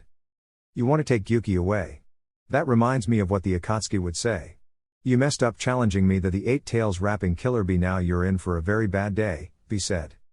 He had enough of the talking. He tensed up and charged at Naruto, who also charged in. But when Naruto charged, chunks of the earth were kicked up. They met in the middle and a loud clanging sound was heard, signaling the start of the most important fight in this war. Chapter 22, Lightning Gets Shocked. Killer B and Naruto were stuck in a deadlock with Tsunade, Samui, Gaara, Kurotsuchi, Akatsuchi and Kyuchi watching on. Whoa, they're fast, Kurotsuchi said. They are, but that was Killer B at his fastest. Naruto was holding back, Samui said. How do you know he's holding back? Kyuchi asked. Because we were able to see him move. If he moved his fastest, B wouldn't have made it 4 inches from his spot and he would have cuts on him already. Naruto's trying to get some of those swords out of the way. He knows I want to join in and fight until B uses his tailed beast chakra. On our way here I told him he better give me a chance to fight or he's sleeping in one of the other rooms for a month, Samui said. So you threatened him with sex? With the size of your tits I'd imagine he wouldn't want to miss out, Kurotsuchi said. I never said we wouldn't have sex. We would still have sex. The reason he doesn't want to sleep in the other rooms is because he doesn't find the beds comfortable and because they don't have a bathroom inside of the room. He would have to walk down the hallway and he hates doing that, Samui said. So he's letting you fight so he can have a closer bathroom and a comfortable bed, Kurotsuchi said. Yeah, pretty much. Samui answered. Wow. Was all Kurotsuchi said as they turned back to the fight. Naruto versus Killer B. Killer B grew tired of the stalemate and began his unorthodox way of sword fighting, spinning and doing flips trying to throw Naruto off guard. Naruto, using Ultra Instinct, was able to block and dodge everything B threw at him. I don't know how he's doing it, but if I lose this fight bro's going to have a fit, B thought. Naruto, using his Sharingan, casted a small genjutsu on B and knocked away 2 of his swords and threw them to Samui. B broke out of the genjutsu and noticed the swords on his legs were gone. Hey bro, where did Killer B's other 2 swords go? B asked. Naruto said nothing to him and just swung his tantos at his head, and B had to switch his swords from between his elbows to his hands to block the swords from cutting his head off. When he blocked, one of his swords had gotten cut in half due to Naruto channeling wind chakra through one of his tantos, and Killer B had no choice but to drop the sword in his right hand and drop the one from the right side of his neck to his hand. He was down to 4 swords and Naruto needed him at 3 so Samui can join in. Tsunade and Co. He's making him look like an amateur and I've heard about Killer Bee when it comes to Kenjutsu. They said he was the best Kenjutsu user in Kumo with Samui being the next best. How is he doing that? Kurotsuchi asked. Naruto was just naturally good at basically all aspects of being a ninja except medical ninjutsu due to him having way too much chakra to control properly for it and how dense his chakra is. The tantos he's using aren't his usual swords. He wields the Kubi Kiribocho as you saw at the cage summit. This fight was over before it even started. If he didn't have to let Samui fight or free the 8 tails then B would be dead right now, Tsunade said. Wait, so you're telling me that he's stronger than B? Is he stronger than you as well? Kurotsuchi asked. Yes he is. I think he was stronger than me before Jiraiya took him out to train for the Akatsuki but I'm not sure we never went all out during our sparring matches, Tsunade said. Well I can see why you were so calm about the war now, sheesh, Kurotsuchi said. They saw Samui get ready to move and Tsunade spoke up. So I guess it's your first fight together huh? Tsunade asked. Yeah it is, Samui said and took off towards the fight. I believe this will be interesting to watch as well. Naruto hasn't really teamed up with anybody in a fight except Fu from the waterfall mission he told me about. I wonder if he and Samui will have an instant connection when it comes to teaming up, Gaara said and the others just nodded. Naruto vs Killer Bee. Naruto meanwhile went on the offensive and Bee was having a hard time keeping up. Bee thought his movements were random but Naruto's couldn't even be predicted so he never knew when to block. All of a sudden his leg was kicked from underneath him and 2 more swords were taken from him. Naruto dropped his ultra instinct and spoke up. Now that you're down to 2 swords someone would like to have a word with you. As soon as he said that Bee was kicked away by Samui who just entered the fight. He stood up and looked at Samui. You fool, you messed up the flow and it was just getting good too. I'll have to jack you up since you're his backup. That's whack how you just joined in like that you fool, Bee said. Does he ever get tired of talking like that? Naruto thought as he sealed his tantos away and unsealed the Kubi Kiribocho. Shut up Bee, Samui said and dashed towards him with her sword drawn while Naruto was right behind her. Bee easily saw Samui coming and channeled lightning chakra into his sword and clashed it with Samui's and the chakra was absorbed. She jumped back and pointed the sword at him and the lightning chakra shot out right back at him and he had no choice but to dodge it. As he jumped to the side he immediately had to block a strike from Naruto aiming to cut his arm off. He tried to cut through Naruto's sword but Naruto reinforced it with chakra so no damage was done. He kicked Bee away and performed a jutsu. Fire style, Dragon Rain Jutsu. He shot out his large blast of fire and soon the fire started to send dragons made of fire down towards Bee who was having a hard time dodging them because they were coming down at a rapid pace. He went through a series of quick hand signs. Water style, Water Wall. He created a large wall of water and held it until Naruto's jutsu ended.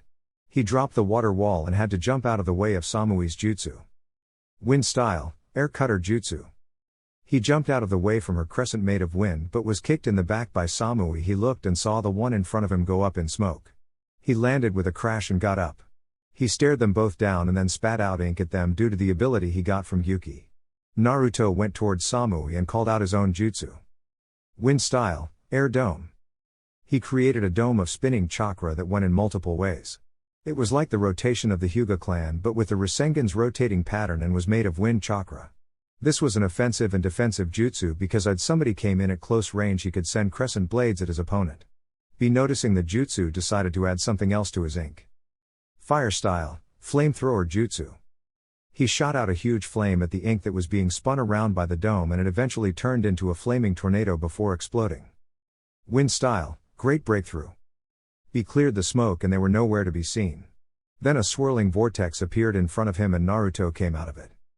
That was a good shot but not good enough, Naruto said. You stand before me but I don't see Samui, Bee said. Don't worry, she's around, Naruto said. He activated his Kamui again. This time a swirling vortex appeared above Bee and before he could react, Samui came crashing down on his shoulder with a Rasengan. She jumped back to Naruto's side and he gave her a smirk. And you said you would never be able to use it in a fight, he said, and she just nudged him in the side. Shut up, she said. Bee stood up and his shoulder was healed due to Gyuki's chakra healing him.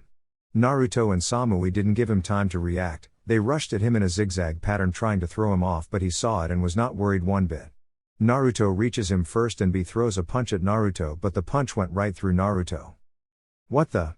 He was cut off from an elbow to the gut by Naruto and a spinning heel kick from Samui sending him away.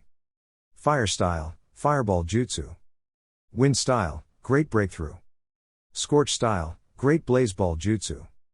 The combined jutsu from both Samui and Naruto shot out at B, whose left arm was caught in the jutsu and badly burned.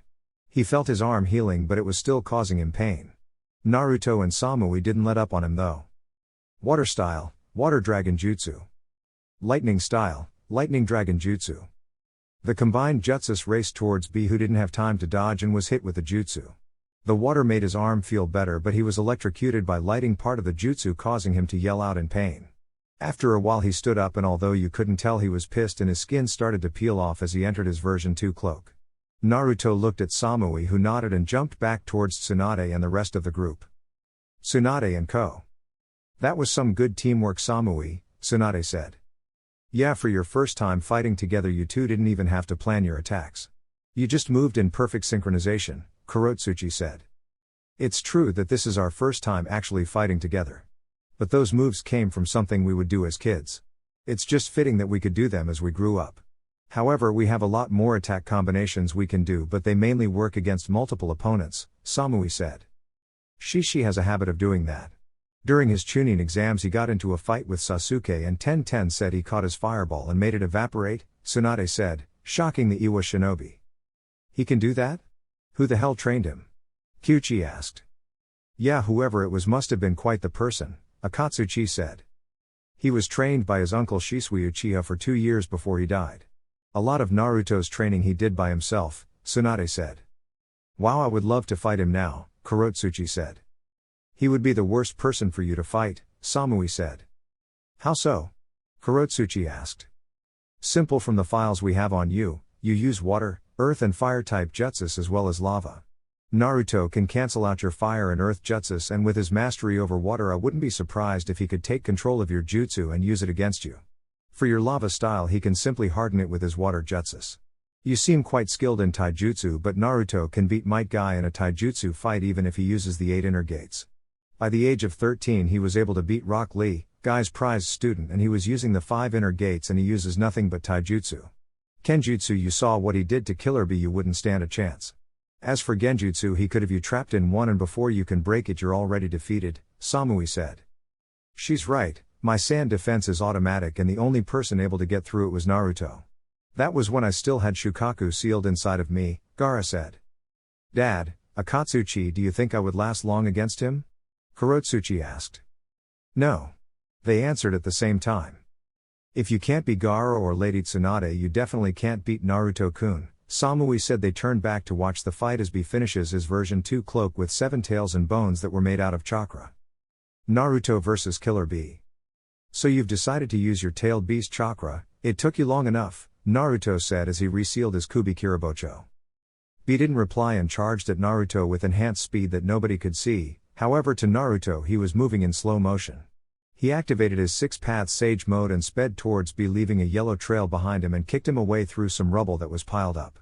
B quickly recovers and charges back at Naruto. Tailed Beast Lariat.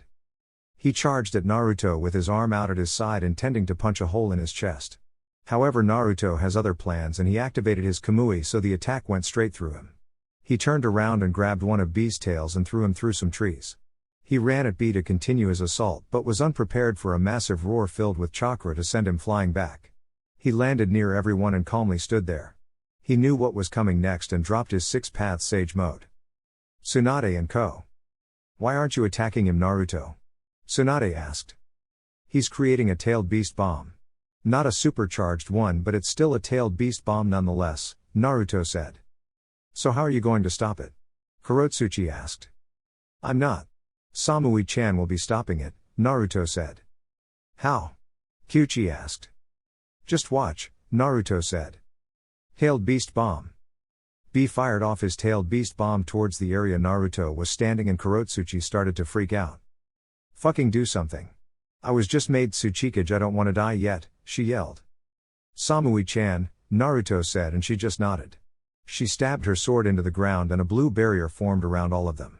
The attack made contact with the barrier and he heard Kurotsuchi scream and only smirked at this. After 5 minutes Samui dropped the barrier and Naruto spoke up. I didn't realize the Nutsuchikage could scream so loud. Makes me wonder what other noises can come out of your mouth, he said, and Kurotsuchi blushed and passed out from a nosebleed. Hey, remember who you're married to? I'll cut you off for a month, Samui said, playfully slapping his arm. Don't worry, I was just kidding. Now I have to get back, he said, and gave her a quick kiss on the lips. Naruto vs Killer Bee. He flew up into the sky thanks to an ability from his 6-path Sage mode being activated and raised both of his hands in the sky, creating a huge thin bubble of chakra, and 5 giant Rasengans formed inside of it. Bee was so focused on the smoke that he didn't notice him in the air. Massive orbiting Rasengan. He threw his hands in a downward motion and the Rasengan went flying towards Bee extremely fast, and Bee only noticed right before it hit and exploded. He was sent flying back and crashed through some trees. He stood up after a while and kept back into the clearing where Naruto was. That's it, playtime is over alright. It's time to bring Edo into this fight, Bee said as he began to transform, and in a matter of moments Naruto was face to face with the 8 tails in all its might. Should I summon Kurama or use the Susanoo? I guess I'll use the Susanoo. Naruto thought. It's time for you to go down, you fool. You managed to defeat the version 2 that was sweet, but get a taste of the almighty 8 tails Gyuki. We never lost one time and we won't start now. Our teamwork and fighting skills are just like my rhymes. You won't touch us because we're so sublime, Bee said. Seriously, I feel bad for Gyuki. His rhymes are horrible. Naruto thought. Naruto, you better get me out of here before I snap. I can't take this rapping anymore. Gyuki thought. Tsunade and Co. What the hell did he just say? Kyuchi asked. Honestly, how can anyone even talk like that and think it's cool? Kurotsuchi asked. I don't know, I find them quite catchy, Akatsuchi said. It's his weird way of talking and rapping. He developed it as a kid to drown out all of the hate he received due to him being a Jinchuriki. It helps him cope with a lot of stuff, but it's extremely annoying, Samui said. Does he ever talk like a normal person? Tsunade asked. Yes, but it's very rare. Even when he does, it still has some rhyming to it. Samui answered. Naruto vs Killer Bee. 8-tailed beast twister. In his full 8 tails form, Killer Bee coiled the beast's tails around himself, then started extending them with an enormous amount of physical strength, causing him to spin rapidly. The result of this created tremendous gusts of wind that destroyed everything in the surrounding area. Naruto used the Hiraishin marker on Samui to teleport to her, and she once again activated her barrier, protecting everyone from the attack. Killer Bee kept the jutsu going for 10 minutes before stopping, and everything was destroyed. No more trees or giant boulders were around. He turned the area from a forest to a giant wasteland.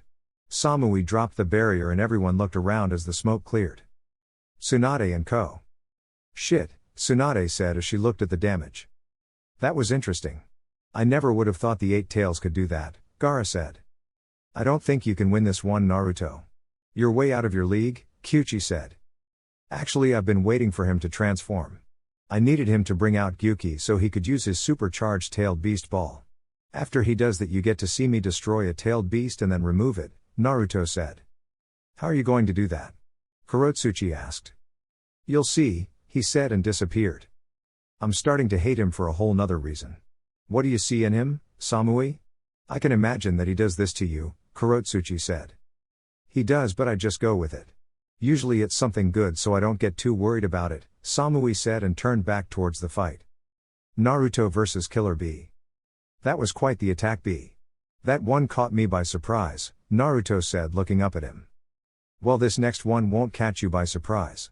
After this, my chances of victory will arise, Bee said, and he began to gather positive and negative chakra into his mouth for his tailed beast bomb. It grew to a huge purple sphere and kept growing.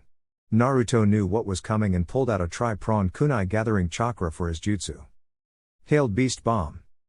Bee fired his attack, but instead of it coming out like a normal tailed beast bomb, this one was shot out like some type of wave.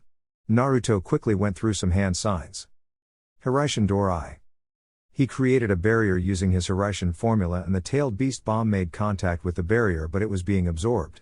After it was absorbed, Naruto flicked his hands out with his thumb and index fingers touching. His tri-pronged kunai was being balanced on his thumbs by one of the prongs. Everyone looked around for where it went, but Bee noticed a kunai on the ground in front of him. He quickly wrapped himself with the tails, and before anybody could move, his own attack appeared in front of him, exploding, sending him flying back in, even in his fully transformed state. Tsunade and Co. Fuck, that was awesome, Kurotsuchi said, jumping up and down. Acting like a complete child. You know, for a Kage you act immature sometimes. Although I must agree with you, that was cool, Samui said. It's a space-time barrier created by his father. It can be used to teleport anything to another marked location, Tsunade said. Naruto vs Killer Bee. Bee was still on the ground and struggled to get up even in his tailed beast stage. He finally stood up and gathered chakra to his mouth again. Tailed Beast Bomb Barrage. He fired off about 7 Tailed Beast's bombs at Naruto, who didn't even make an attempt to move, he just let the bombs hit in his area. Tsunade and Co. Naruto, Tsunade yelled. Don't worry, he's fine, Samui said. He was just hit with 7 Tailed Beast bombs, there's no way he's fine, Kurotsuchi said. He's fine, he didn't take any damage, Gaara said. How do you know? Kurotsuchi asked. Because like me, Naruto also has an ultimate defense. I have a feeling we're all about to see it at its fullest. Gaara replied. We are, Samui said and pointed at the smoke. Naruto vs Killer Bee. So that is the power of the 8 Tails Jinchuriki. I must say, I'm not really impressed. However, I believe it is time for me to show you what power looks like, Naruto said from inside the smoke. All of a sudden Bee could see a humanoid figure with gold eyes inside of the smoke. It continued to grow until it towered over Gyuki. Everyone was in shock at Naruto's complete Susanoo.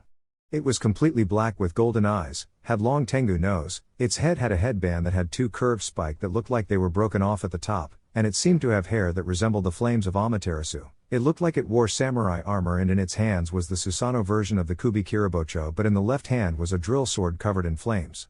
On its back were 2 huge wings Naruto could use to fly. Samui was in shock with everyone else, she has never seen his Susanoo. But the way he talked before he used it turned her on and she grew wet. Tsunade and Co. That thing is huge, Kurotsuchi said. Yeah, I know. I'm using it after this war is over, Samui said, not even thinking. Samui, Tsunade said, snapping her fingers in her face.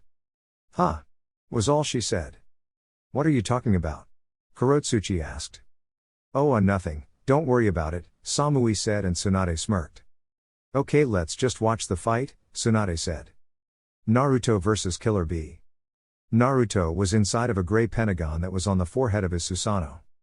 I gave you the chance to show your strength and I was disappointed. You have full control over the 8 tails, yet you struggled to land an attack on me. You may control it, however you will never be able to use its powers how he can. Now, it's my turn, Naruto said, and with that his Susanoo sped towards Bee and grabbed him by the neck and just choke slammed him to the ground. Bee used the tentacles to push Naruto's Susanoo away, but they were grabbed and he was swung into the air. Naruto's Susanoo spread its wings and flew up towards Bee. He flew up high above him and made the Susanoo perform an overhead heel kick similar to Tsunade's heavenly kick of pain. Bee was sent crashing to the ground, and before he could get up Naruto flew down at him with his Susanoo and created a huge Rasengan in its hand. Naruto came crashing down with the Rasengan hitting Gyuki in his gut, making him roar out in pain. Bee's consciousness was gone as he was knocked out and Gyuki had taken over. The Rasengan making contact created a huge explosion and smoke and dust was everywhere. Damn it, Naruto. That one hurt a lot. Gyuki thought. Tsunade and Co. Damn it, I can't see, Kurotsuchi said inside the barrier Samui had created once the explosion happened. Nobody can, you just have to wait until the smoke and dust clear out, Tsunade said. Naruto's about to clear the area, Samui said. How do you know? Tsunade asked. I just have a feeling, Samui said. Naruto vs Killer Bee. Wind style, great breakthrough. Naruto used the wings on his Susanoo to create a huge gust of wind, blowing away the smoke and dust so everybody could see again. Once the smoke cleared, the Iwa shinobi were in shock at what they saw. There on the ground defeated laid Killer Bee. He was considered the perfect Jinchuriki due to him having full control over his tailed beast. But here he was, on the ground knocked out by an 18-year-old who wasn't even trying against him. Naruto walked up to his body and placed a paralyzing seal on him and a chakra-suppressing seal. He located the seal holding Gyuki inside and went through 100 hand signs in less than a minute. Uzumaki sealing, tailed beast removal. As soon as he said that, Gyuki started to appear from inside of the seal into the real world. Gyuki was weaker than Kurama, so it took only 15 seconds for him to be removed completely. Naruto removed the chakra suppression seal from Bee but not the paralyzing seal. Naruto, you have my thanks for keeping your word on removing me. However, I believe there is one more seal you need to do. Gyuki said. Naruto went through more hand signs and touched Gyuki on his tentacle. Uzumaki Sealing, Tailed Beast Blocker Seal. He placed the seal on Gyuki and immediately disappeared into his skin. That seal prevents you from ever being sealed again. It also will cancel out any genjutsu somebody tries to put you under. I've tested it out on Shukaku, Chomei, and Kurama, Naruto said. Once again you have my thanks, Naruto. Now where will I go? Gyuki asked. That is completely up to you. Kurama decided to become the boss summons for the foxes. Chomei is wandering around in Fire Country's forests and Shukaku is in Suna since he loves the desert, Naruto said. I'll return to Kumo and stay on Turtle Island. However, if A's still the Raikage, then I will head over to Kiri. Gyuki said and disappeared in a puff of smoke. 4 down 5 more to go, Naruto said. He felt Samui's chakra signature closing in fast and at the last second he spun around and caught her in his arms. She gave him a kiss filled with passion and he felt the wetness coming from her right now. Samui, I never knew seeing me fight turned you on. However, we have one more fight to go watch before we do that, Naruto said. Please, can we just do a quickie?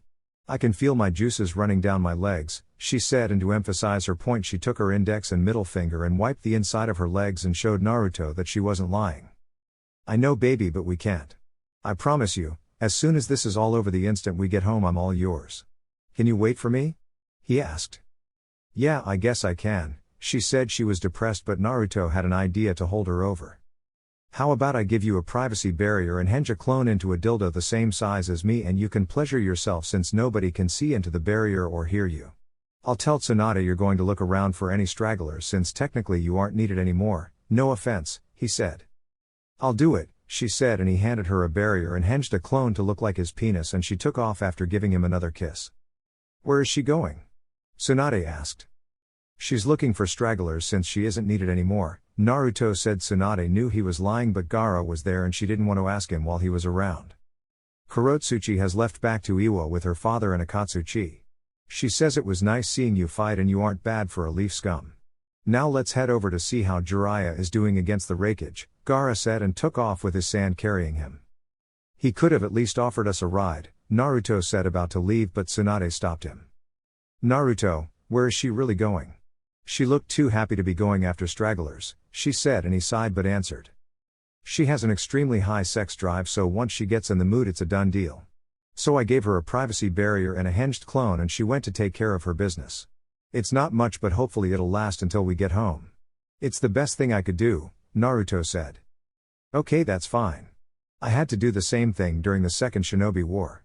I just got so turned on watching Jiraiya fight and lead us, I just had to take a few minutes to myself. At the time I was with Dan, so I couldn't have my way with Jiraiya, Tsunade said with a faraway look. Okay, too much information.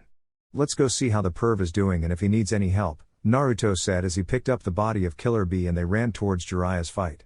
They arrived quickly and noticed Jiraiya was fighting 2 people.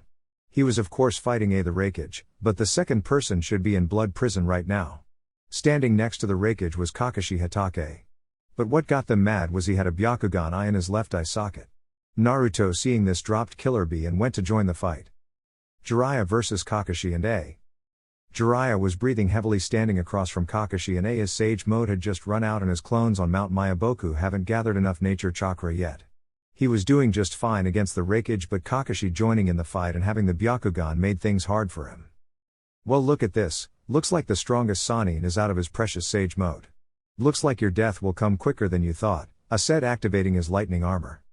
Sorry Jiraiya, but I chose to join the winning side and grab me a souvenir, Kakashi said, pointing to his eye. Too bad I couldn't grab both eyes. Oh well, that baby won't need both of them, he said. Enough talk, time to die Jiraiya. Tell the yellow flash I said hi, I said, and sped towards Jiraiya with his lightning armor on at its strongest. He was about half of the way before he was kicked back towards Kakashi, who immediately activated the Byakugan. So I see you somehow managed to escape blood prison. However, I have a feeling you never even made it. Now I'm going to ask you one time, who did you steal that eye from? Naruto asked in a cold tone. Oh, I got this from Natsuhyuga's baby. You know, for a clan with a Byakugan that can see through anything, they sure have horrible security. A simple henge was all it took. I would have had both eyes, but the baby woke up crying, Kakashi said in a proud tone.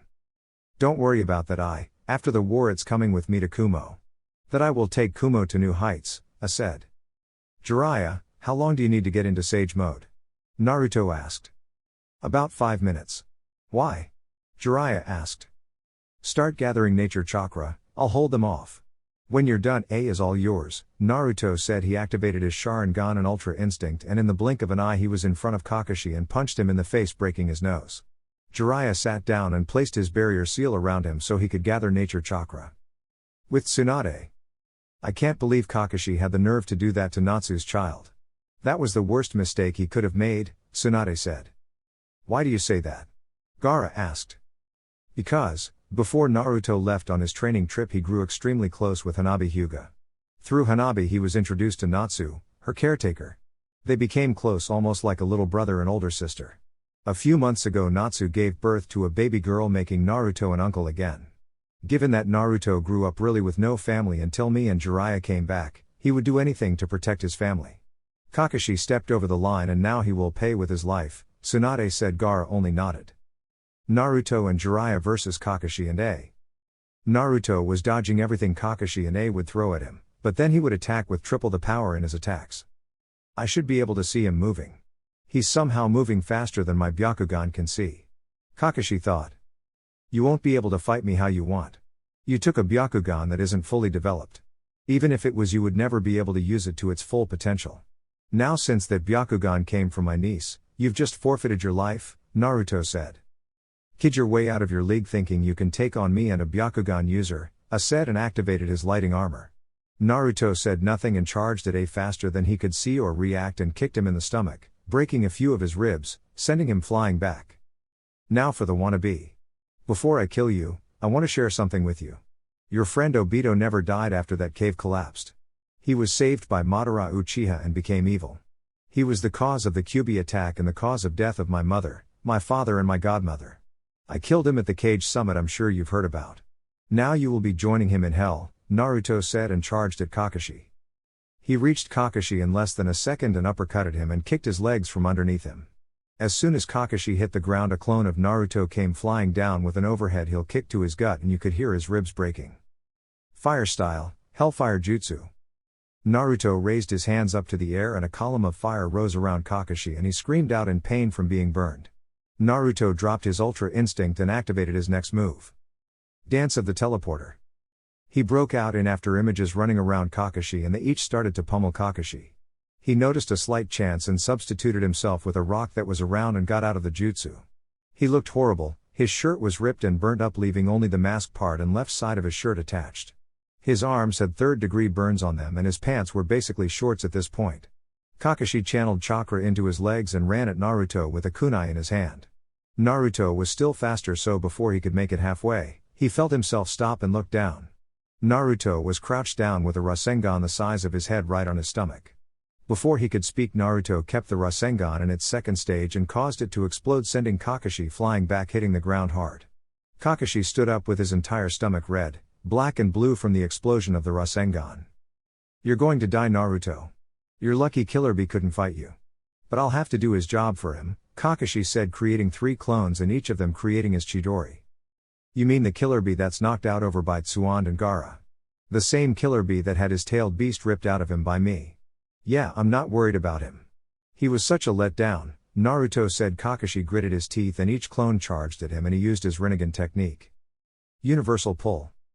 Kakashi and his clones were pulled to Naruto and he activated his other jutsu that he used along with this move. Inferno style, Fire Lightning. Each Kakashi was impaled by the black flames and 3 of them disappeared in a puff of smoke. The real Kakashi coughed up blood and Naruto ended the jutsu, letting him fall to the ground. Naruto picked Kakashi up and channeled chakra to his hand and ripped out the Byakugan eye. He placed it in a tube with liquid in it before he sealed it away. He grabbed Kakashi by the neck and choke slammed him into the ground repeatedly before grabbing the back of his head, kneeing him in the face. Kakashi at this point couldn't even move anymore. He looked at Naruto as he was walking towards him and tried to plead with him. Naruto, please don't do this. Your father and mother wouldn't like this. Think about how they would feel, he said, coughing up blood. You're pathetic. You were one of the most respected ninjas in the village, someone I looked up to as a kid. I lost all respect for you when you became my Jonin instructor and I saw what kind of man you became. As for my parents, they already know about everything. My mother and godmother will be waiting for you in the afterlife before you get sent to hell. My father is currently in the stomach of the Shinigami. I met them when I gained control over the Kyuubi chakra during my training trip. They left an imprint of themselves in the seal as well as my godmother. I explained my life and they were pissed at how I was treated. They calmed down after I told them about Pervy Sage and Granny Tsunade. You, however, all three of them were disappointed in you the most. Especially my father, he trained you and pretty much took you in as his own son. Yet you treated his own like dirt and became a disgrace. You drew the line when you harmed my niece. It's time for you to die. Say hello to your father for me, you son of a bitch, Naruto said. He created his lightning javelin and stabbed Kakashi in through his heart. He unsealed the Kubi Kiribocho and removed his head from his shoulders. He burned the body and looked up to see A and Jiraiya in a taijutsu battle. He went back to Tsunade to watch the fight. With Tsunade. Did you get the eye from him? Tsunade asked. Yeah, I did. It sucks that he turned out like that. While I was fighting him I was checking for any seals or genjutsu placed on him and found nothing, Naruto said. It sounds like you didn't want to kill him, Naruto, Gaara said. I didn't. He was close to my parents and godmother. I talked to them during my training trip when I mastered the Kyuubi chakra. I found out a lot about them, like how they all got drunk and had a threesome when they all made jonin. I didn't know it was possible to throw up in my own mind, but it's possible. Anyway, he was too far gone like Sasuke was and I had to take him out, Naruto said. Well, I knew about the threesome but I thought they wouldn't tell anybody. So does that mean you want one now? As for Kakashi, I don't know what happened to him, he just fell off a cliff sometime during his Anbu run I guess, Tsunade said. Naruto was about to answer when he froze at his clone memories. Huh, so that's what inside there looks like. But to answer your question, no, I don't want a threesome, it's not my kind of thing. For Kakashi it was long overdue for him to be killed. I wonder how he completed his missions. His skills have dulled a lot over the years, something isn't right. There is no way a Jonin that hasn't trained since I was born is able to complete high A rank missions by himself, Naruto said. I'm looking into it. I've noticed that as well. I just need to hear back from the countries and executives he escorted and had to protect, Tsunade said. Samui's here, Naruto said, and Samui appeared behind him and wrapped her arms around him, leaning into his back. Are you feeling better? Naruto asked. Much better. Samui replies. Alright lovebirds, let's watch the fight between these two. They seem even right about now. Even when A is using his lightning armor, Tsunade said. You're wrong, they aren't even. Pervy Sage is waiting for a certain opening to finish this fight and A hasn't shown it yet.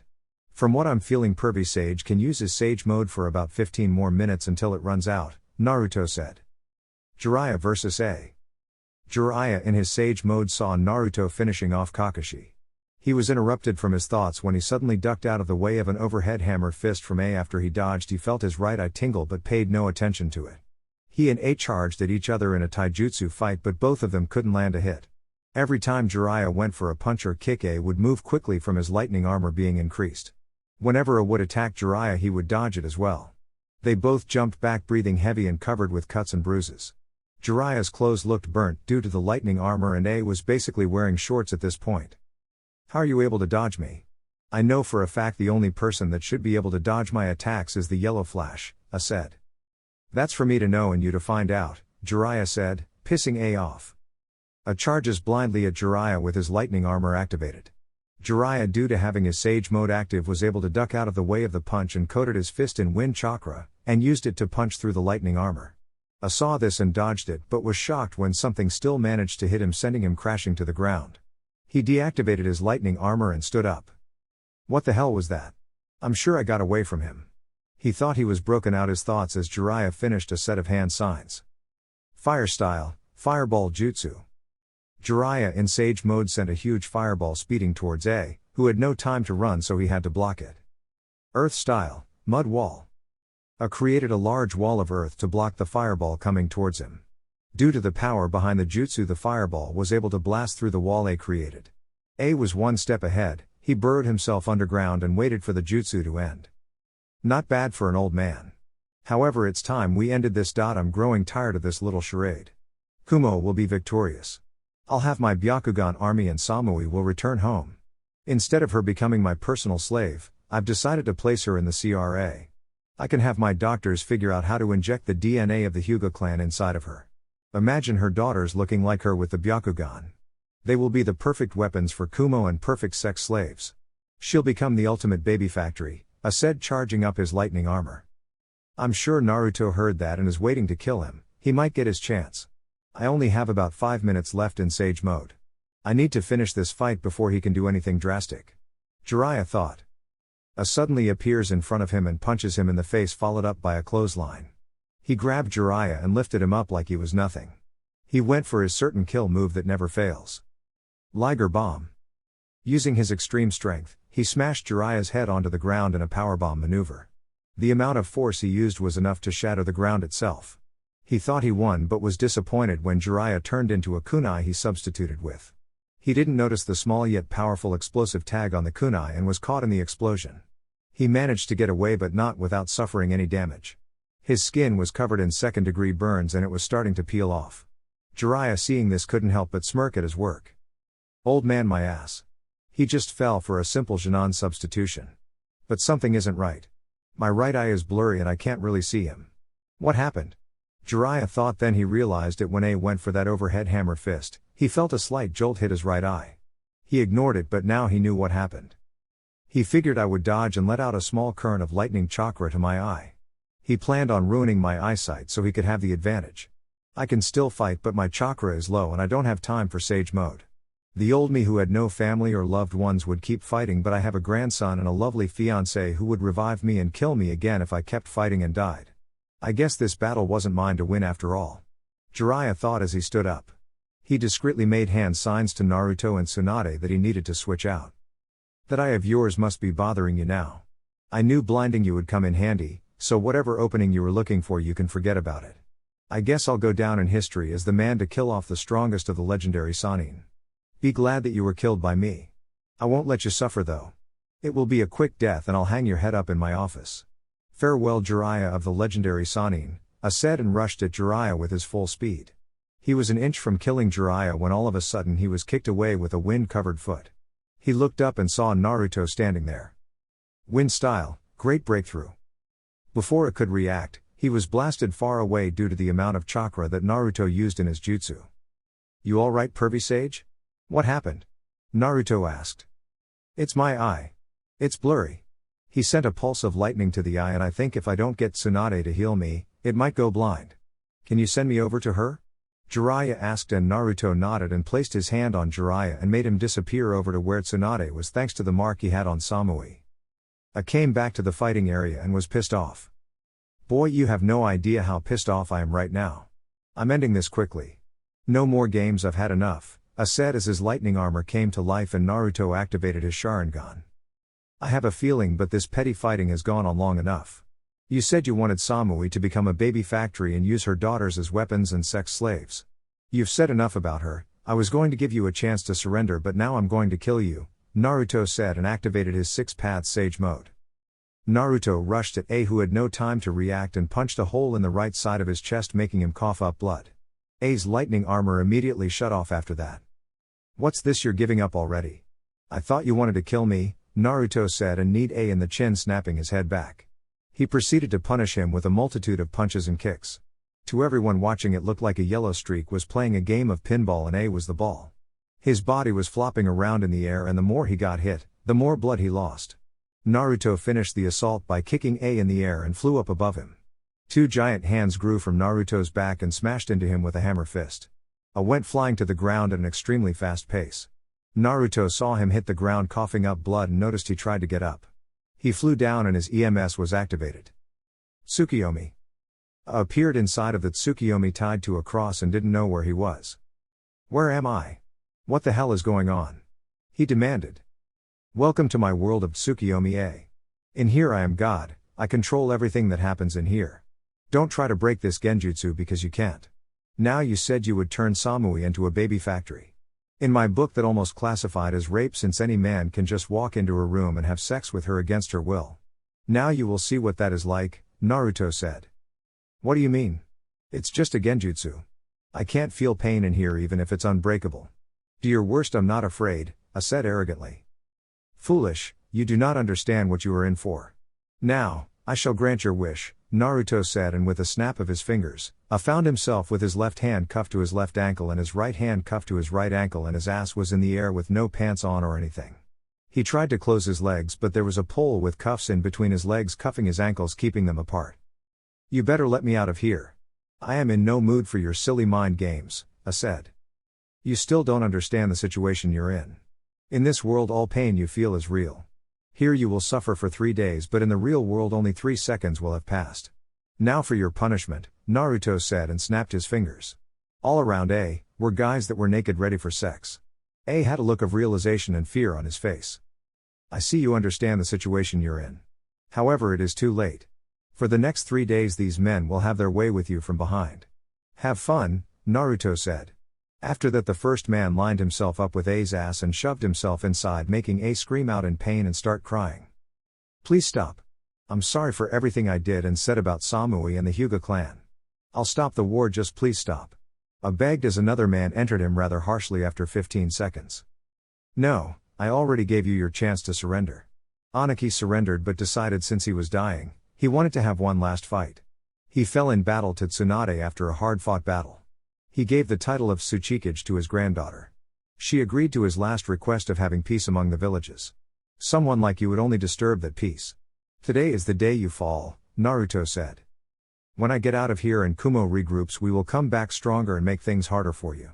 I'm going to fucking kill you, A said. All I heard was that you wanted to be fucked harder by these men. Now shut up, your voice is annoying, Naruto said as he snapped his fingers. The men raping A went faster and harder, making him cry, and out of nowhere a cloth appeared around his mouth, muffling his screams. Don't worry, it's not over yet. You still have 2 days, 23 hours, 57 minutes and 45 seconds to go, Naruto said as A continued to rape. Time goes by and that Tsukiyomi has ended. A screams out, falls to the ground. He feels Samui come up next to him. Would you like to do the honors of finishing him off? Naruto said. She nodded and stabbed him in the heart with her sword, but channeled lightning chakra into the sword, causing his heart to explode. Naruto unsealed the Kubi Kiribocho and cut his head off. So what did you do to him in that Tsukiyomi, Naruto? Tsunade asked as she arrived with Jiraiya, who had his right eye covered in Gaara. He was raped for 3 days straight in his ass by hundreds of men, he said. Oh, okay, Jiraiya said as he clenched his butt together, and shockingly Gaara did the same. So does this mean the war is over? Samui asked. Don't know, we have to see if the Kumo shinobi still want to fight, Tsunade said. We don't, we never wanted to be here, Daru said, walking up to them with basically every shinobi from Kumo behind him. So you all surrender? Gaara asked. Yeah, we never even fought.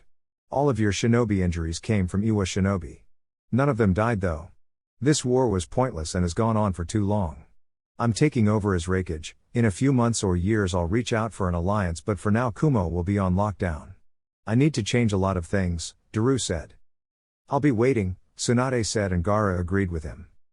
Well, I'm off, Daru said and sped off towards Kumo with the Kumo shinobi following him. Well, the war is over. We won and now we can return home. I don't know about you, but I need to get laid, so me and Tsunade will be busy for a few days, Jiraiya said, pulling Tsunade close to him. Actually, you need to hold off on that, there's something I want to check out, Naruto said. What's that, Naruto-kun? Samui asked. I want to check out Sakura. Before you get the wrong idea, it's not like that. I was fighting B and he was being extremely loyal to A even though he knew what he was doing was wrong.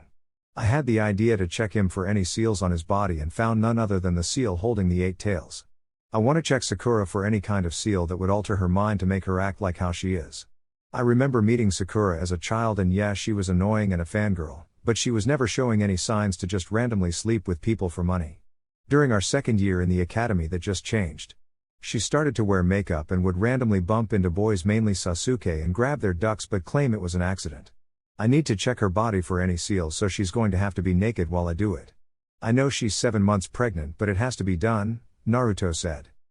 Okay, I'll order her to come to my office after we return. Jiraiya, you'll have to wait. Besides, you're going to need both eyes for what I'm going to be doing, Tsunade said, winking at him and taking off towards the Leaf Village with Jiraiya and all of the shinobi following her.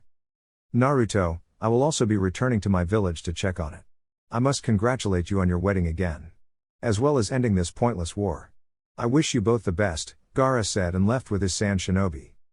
Well, let's go back, Samui-chan, Naruto said, but Samui just jumped on him, wrapping her legs around his waist and gave him a passionate kiss that lasted for 5 minutes. I needed that. I love you, Naruto-kun, she said, hugging him. I love you too, he said. I'm not wearing panties under my skirt anymore. They got too wet for me to keep on. So after you're done with Sakura, I'll be at home waiting for you. Don't forget I'm not using the contraceptive jutsu anymore, she said while rubbing him through his pants. She left in a sunshine. Well, I guess I'm fixing Sakura and banging Samui's lights out today, he said, and used the Hiraishin to get back to the village before anybody else. Naruto arrived at the village and walked through the gates. He was met by a crowd of cheers by the civilians guarding the gates. He was lifted into the air and tossed up and down. Can you guys let me down? He asked while laughing. Sorry about that, Naruto. A civilian said. So how did it go? Is it over? Where is everybody? Asked a female civilian who was a medic on the front lines under Naruto against Otto. Yeah, we won. But I have business I need to attend to, so I have to get going. The others will be back within a few hours, he said. The civilians nodded and went back to guarding the gate. He then left for his house but stuck to the rooftops. Naruto arrived at his house and went in to grab his sealing supplies just in case he would need them for Sakura. He took a shower and placed on some regular civilian clothes, a simple t-shirt and some sweatpants. He laid down and took a nap. He felt everyone's chakra signature and could tell they won't be back for 3 hours. He set his alarm to wake him up in 2.5 hours. He quickly fell asleep and had a dream about a statue inside of a cave that had 5 eyes open, but the rest of the eyes were closed. He woke up after hearing voices yelling for him. He looked at the clock and noticed he woke up 5 minutes before his alarm went off. Guess I'll go wait in Granny's office, he said to himself. Before he left, he went to the kitchen and quickly made some food for Samui to eat when she came home. He teleported to Tsunade's office and waited for her to arrive. He waited for 1.5 hours, but he knew she stopped at Sakura and Kiba's house. It feels good to sit down and relax, Tsunade said as she sat down in her chair. Jiraiya went to the couch and he passed out.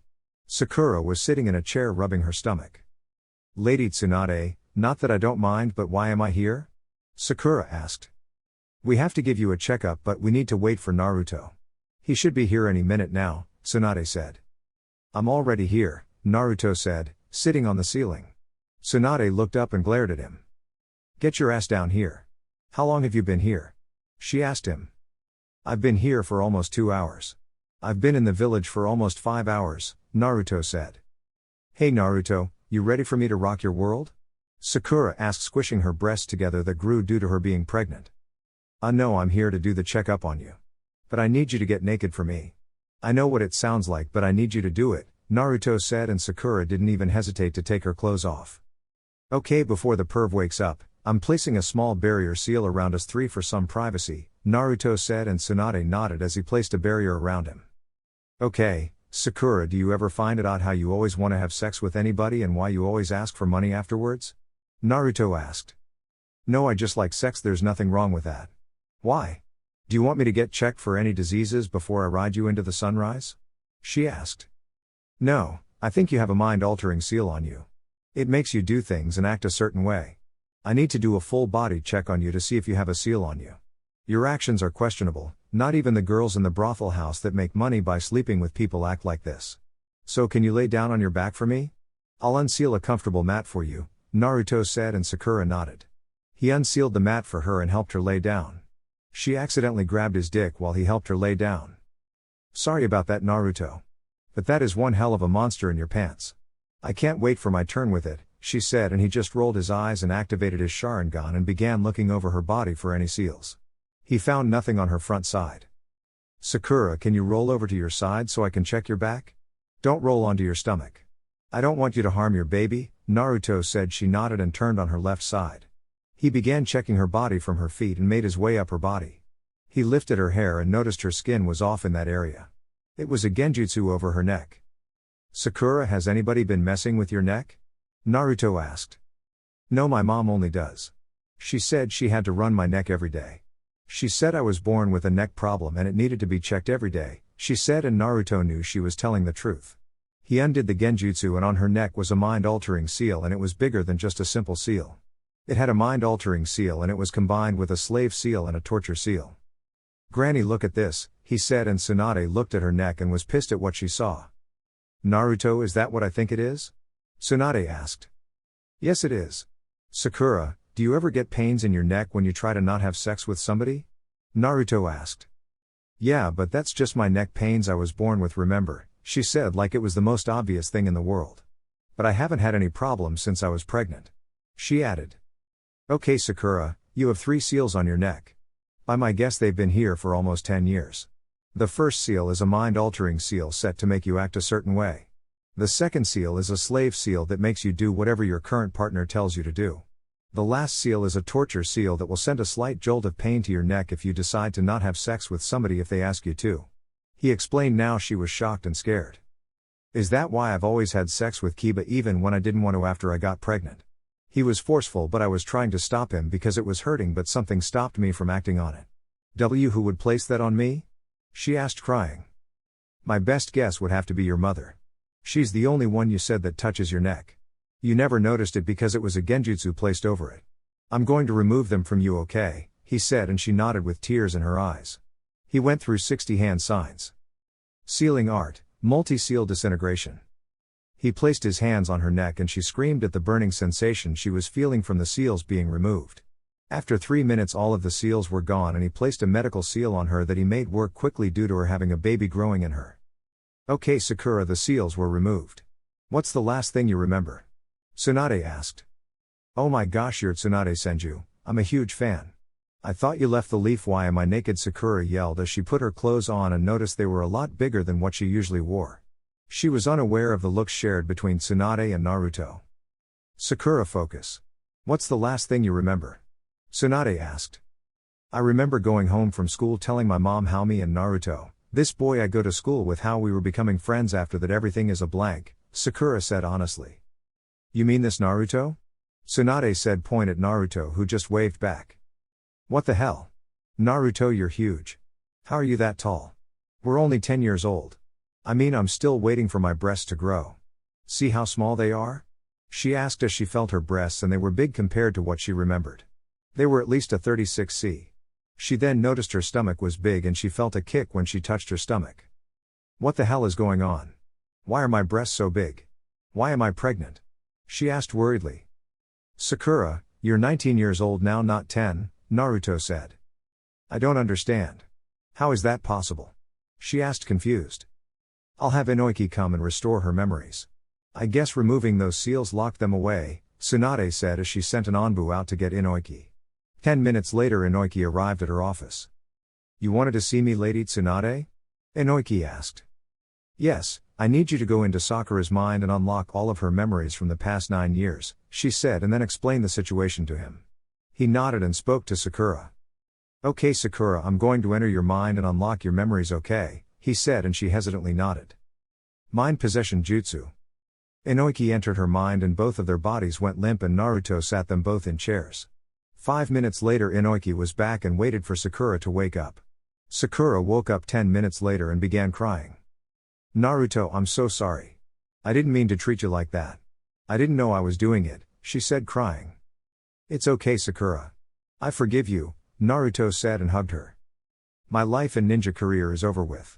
I've slept with almost everybody in this village. I was raped by Kiba after I refused to have sex with after I gave him a blowjob. My life is ruined and now I'm pregnant with his child, she said breaking down.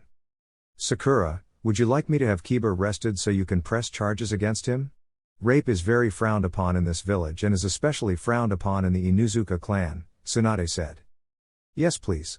But where will I live now? I can't live with my mother. She did this to me and I can't live with Kiba. He's a rapist and abuser. And I don't want to be associated with the Harunos anymore since they've ruined my life. I just want to be known as Sakura, Sakura said. Well Sakura, would you like a big house or a nice apartment? Naruto asked. I want an apartment. I don't need a house, Sakura said, wiping her tears. Okay, I own plenty of apartment complexes in the red light district. I own a lot of property there and it's not really a bad part of the village anymore. I can set you up in a 4-bedroom apartment. Already furnished, and it will only cost you 1,500 Ryo a month. Everything is included in that price. Naruto offered. Thank you Naruto. Thank you so much, she said and hugged him. Anbu, bring me Kiba, Sume, and Hana Inuzuka, Tsunade said. Now Sakura, I want you to stand next to Naruto, Tsunade said, and Sakura nodded and went to stand near Naruto. Tsunade went to Jiraiya who was still asleep and woke him up. Jiraiya, I need you to leave my office. I have an important meeting about to happen. Can you go to the house and I'll meet you there? She asked. Yeah sure, I'll go. But you better be ready for when you get home, he said as he kissed her on the lips and smacked her on the ass before leaving. I still can't believe you two are dating, Sakura said.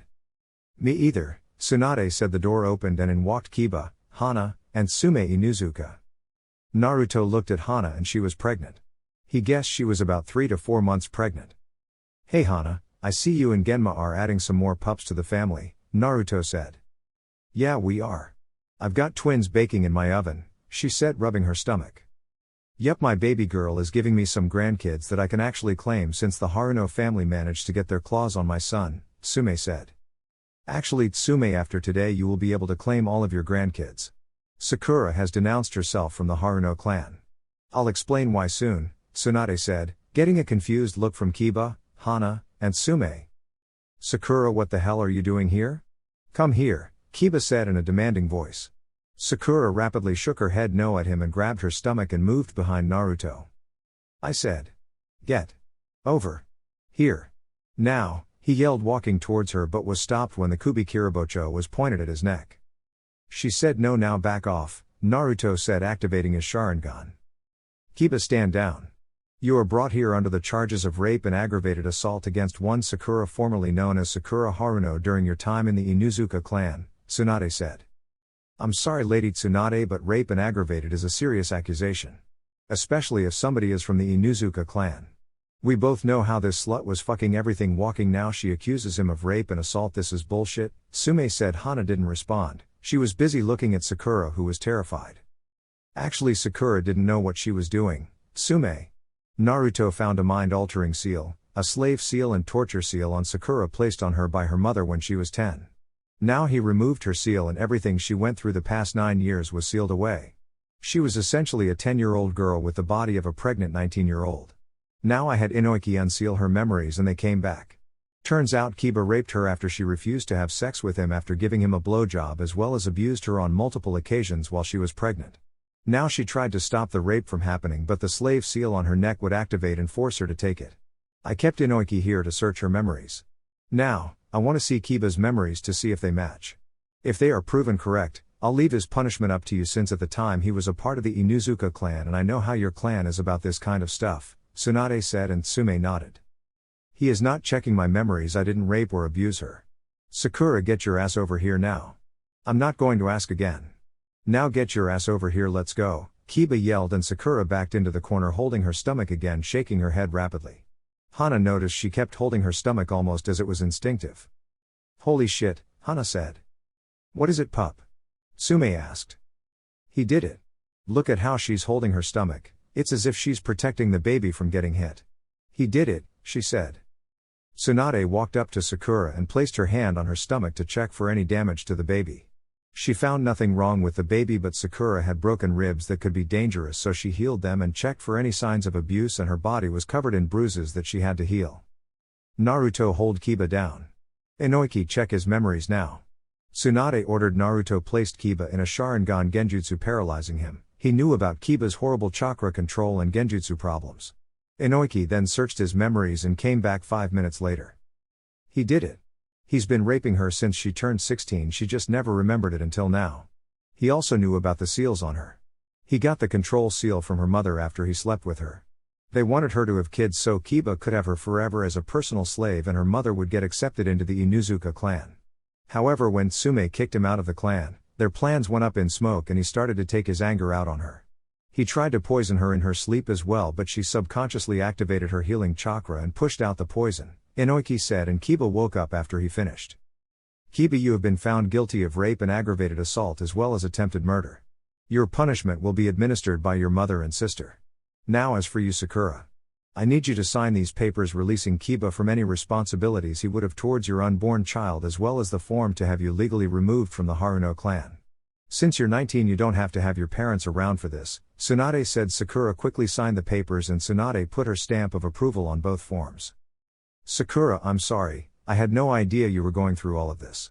It's just the Haruno women are known to go around having sex for money and power. You can keep the house and money for yourself, Sume said. No, you can keep everything. Naruto offered me a 4-bedroom apartment and I'm going to take it, Sakura said. That's fine, but please take the money and use it for your child. Also, if you need anything, you are more than welcome to stop by the Inuzuka compound. I as the current clan head welcome you into the Inuzuka clan, Sume said. Thank you so much, Sakura said. If I were you I would go talk to Anko, Kurenai, and Fu. They should be able to help you out with anything you need. I'll let them know that you might stop by, Naruto said. Now Kiba, your punishment will be castration, Sume said, and Kiba paled. No mom, please, anything but that. Kiba pleaded. You didn't stop when Sakura was pleading and telling you no. So why should I show you mercy? Sume asked. Don't worry, it's not like you have a lot to cut off anyway. I've heard about you from the girls you've slept with. They call you Mr. 30 Seconds behind your back, Hana said, laughing. Kiba tried to attack her but Naruto appeared in front of him. Tsukiyomi. 3 seconds later Kiba screamed and passed out. Naruto, what did you do to him? Tsunade asked. The same thing I did to the Raikage. Naruto answered. What did you do to him, pup? Sume asked, and Naruto explained what he did to A during their fight. Wow, I wish I could use that genjutsu. Oh well, let's get Kiba to the compound for his punishment, Sume said as she picked Kiba up before leaving with Hana. Sume, before you go, Sakura, would you like me to tell you the gender of your baby? Tsunade asked, and Sakura nodded. Okay, I need you to come over to my office medical room set up, Tsunade said, and they all went into the room. Naruto didn't want to go but Sakura asked him to come with her. Sakura laid down on the bed and Tsunade had her lift her shirt and did the ultrasound. After looking for a few seconds Tsunade smiled. Well, congratulations Sakura. You're going to have a baby girl, Tsunade said. Thank you. I hope she comes out looking like me. Even if she didn't, I'll still love her no matter what, Sakura said with tears on her face. I'm getting a granddaughter, Sume yelled like a complete fangirl. Everybody just looked at her. You alright, Mom? Hana asked. Yeah, I'm fine. Sume replied. Wow, I didn't know the big bad Sume of the Inuzuka clan could have a girly side. It's so cute that it warms my heart, Naruto said, placing his hand over his heart. You tell anybody and you're getting castrated next, Sume threatened him. You can try but you might get turned on by what you see down there, Naruto said. Oh please boy, I've had some dick before, I know what it looks like, Sume said. Yeah, well, mine is an inch shorter than a ruler. So like I said, you might get turned on if you see it, Naruto said. He's telling the truth. Samui told us and I've read his medical records from his last physical. The female nurses were extremely thorough with their reports on him, Tsunade said, causing Sume and Hana's jaws to drop. Can I see it? Sume asked. No. Have you seen my wife? She'll kill me if another girl ever saw it, Naruto said. Wait, you're married. When did this happen? Hana asked. During the war, Naruto and Samui had me do the wedding right then and there before the fighting started. Tsunade asked. We didn't want a huge wedding or anything. Now can I go now? Samui is at home waiting for me and... He didn't finish because voices yelled in his head. Help us, Naruto. The voices yelled, causing him to fall to the ground holding his head. Tsunade rushed to his side to check on him. Naruto, what's wrong? Are you okay? She asked. Yeah, I'm fine. I almost forgot about one last thing I need to do. Can you give me a mission to River Country? Naruto asked. Yes, I can. When do you need to leave? Tsunade asked. Now, Naruto said. He left the room in a hurry. What the hell was that about? Sakura asked. He has a promise he intends to keep to a couple of friends, Tsunade said. Alright Mom, let's go castrate Kiba. Sakura, do you want to come? I can take you to the apartment Naruto's giving you. I know which one it is, Hana said. Yeah, I'll come. Thank you again for everything, Lady Tsunade, Sakura said. Don't mention it. Now get out of here, I need to do some work before I head home, Tsunade said. Everyone nodded and left. Tsunade began doing her paperwork before she realized two things. I just finished a war. I'm not doing any paperwork today. I'm going home to get laid, fuck this. Oh yeah, I should probably tell Samui her husband left for River Country. Then again, I do have Jiraiya waiting for me at home, so it looks like Naruto's in trouble when he gets back, she said and left the office. She placed a note on the door saying she would be out for a few days.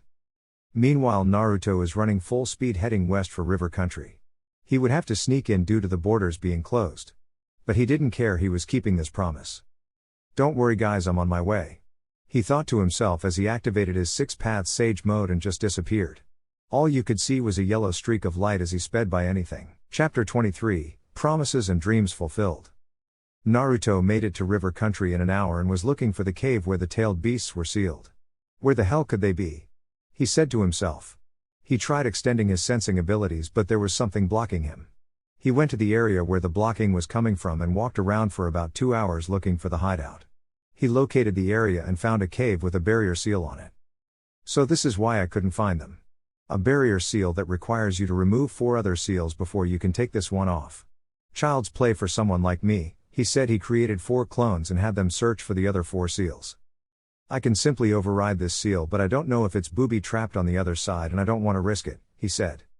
After waiting for 3 hours, his clones finally located and removed the other 4 seals, and he removed the main seal from the boulder that was blocking the entrance. Universal pull. He used his gravity attraction to remove the boulder from the entrance of the cave and walked in. He looked around and saw the dead bodies of the other 4 Jinchuriki, since Isabu wasn't sealed when he was captured. He noticed the blonde-haired girl that looked about 10 years older than him. That must be Yugito. Samui's former Jonin sensei, Naruto said, and he sealed her body into a scroll. He sealed the other bodies as well and sent them all back to their respective villages for a funeral. He walked around some more until he came face to face with a giant statue that had 5 eyes open and 4 closed. You must be the ghetto statue. Too bad you'll never be used again.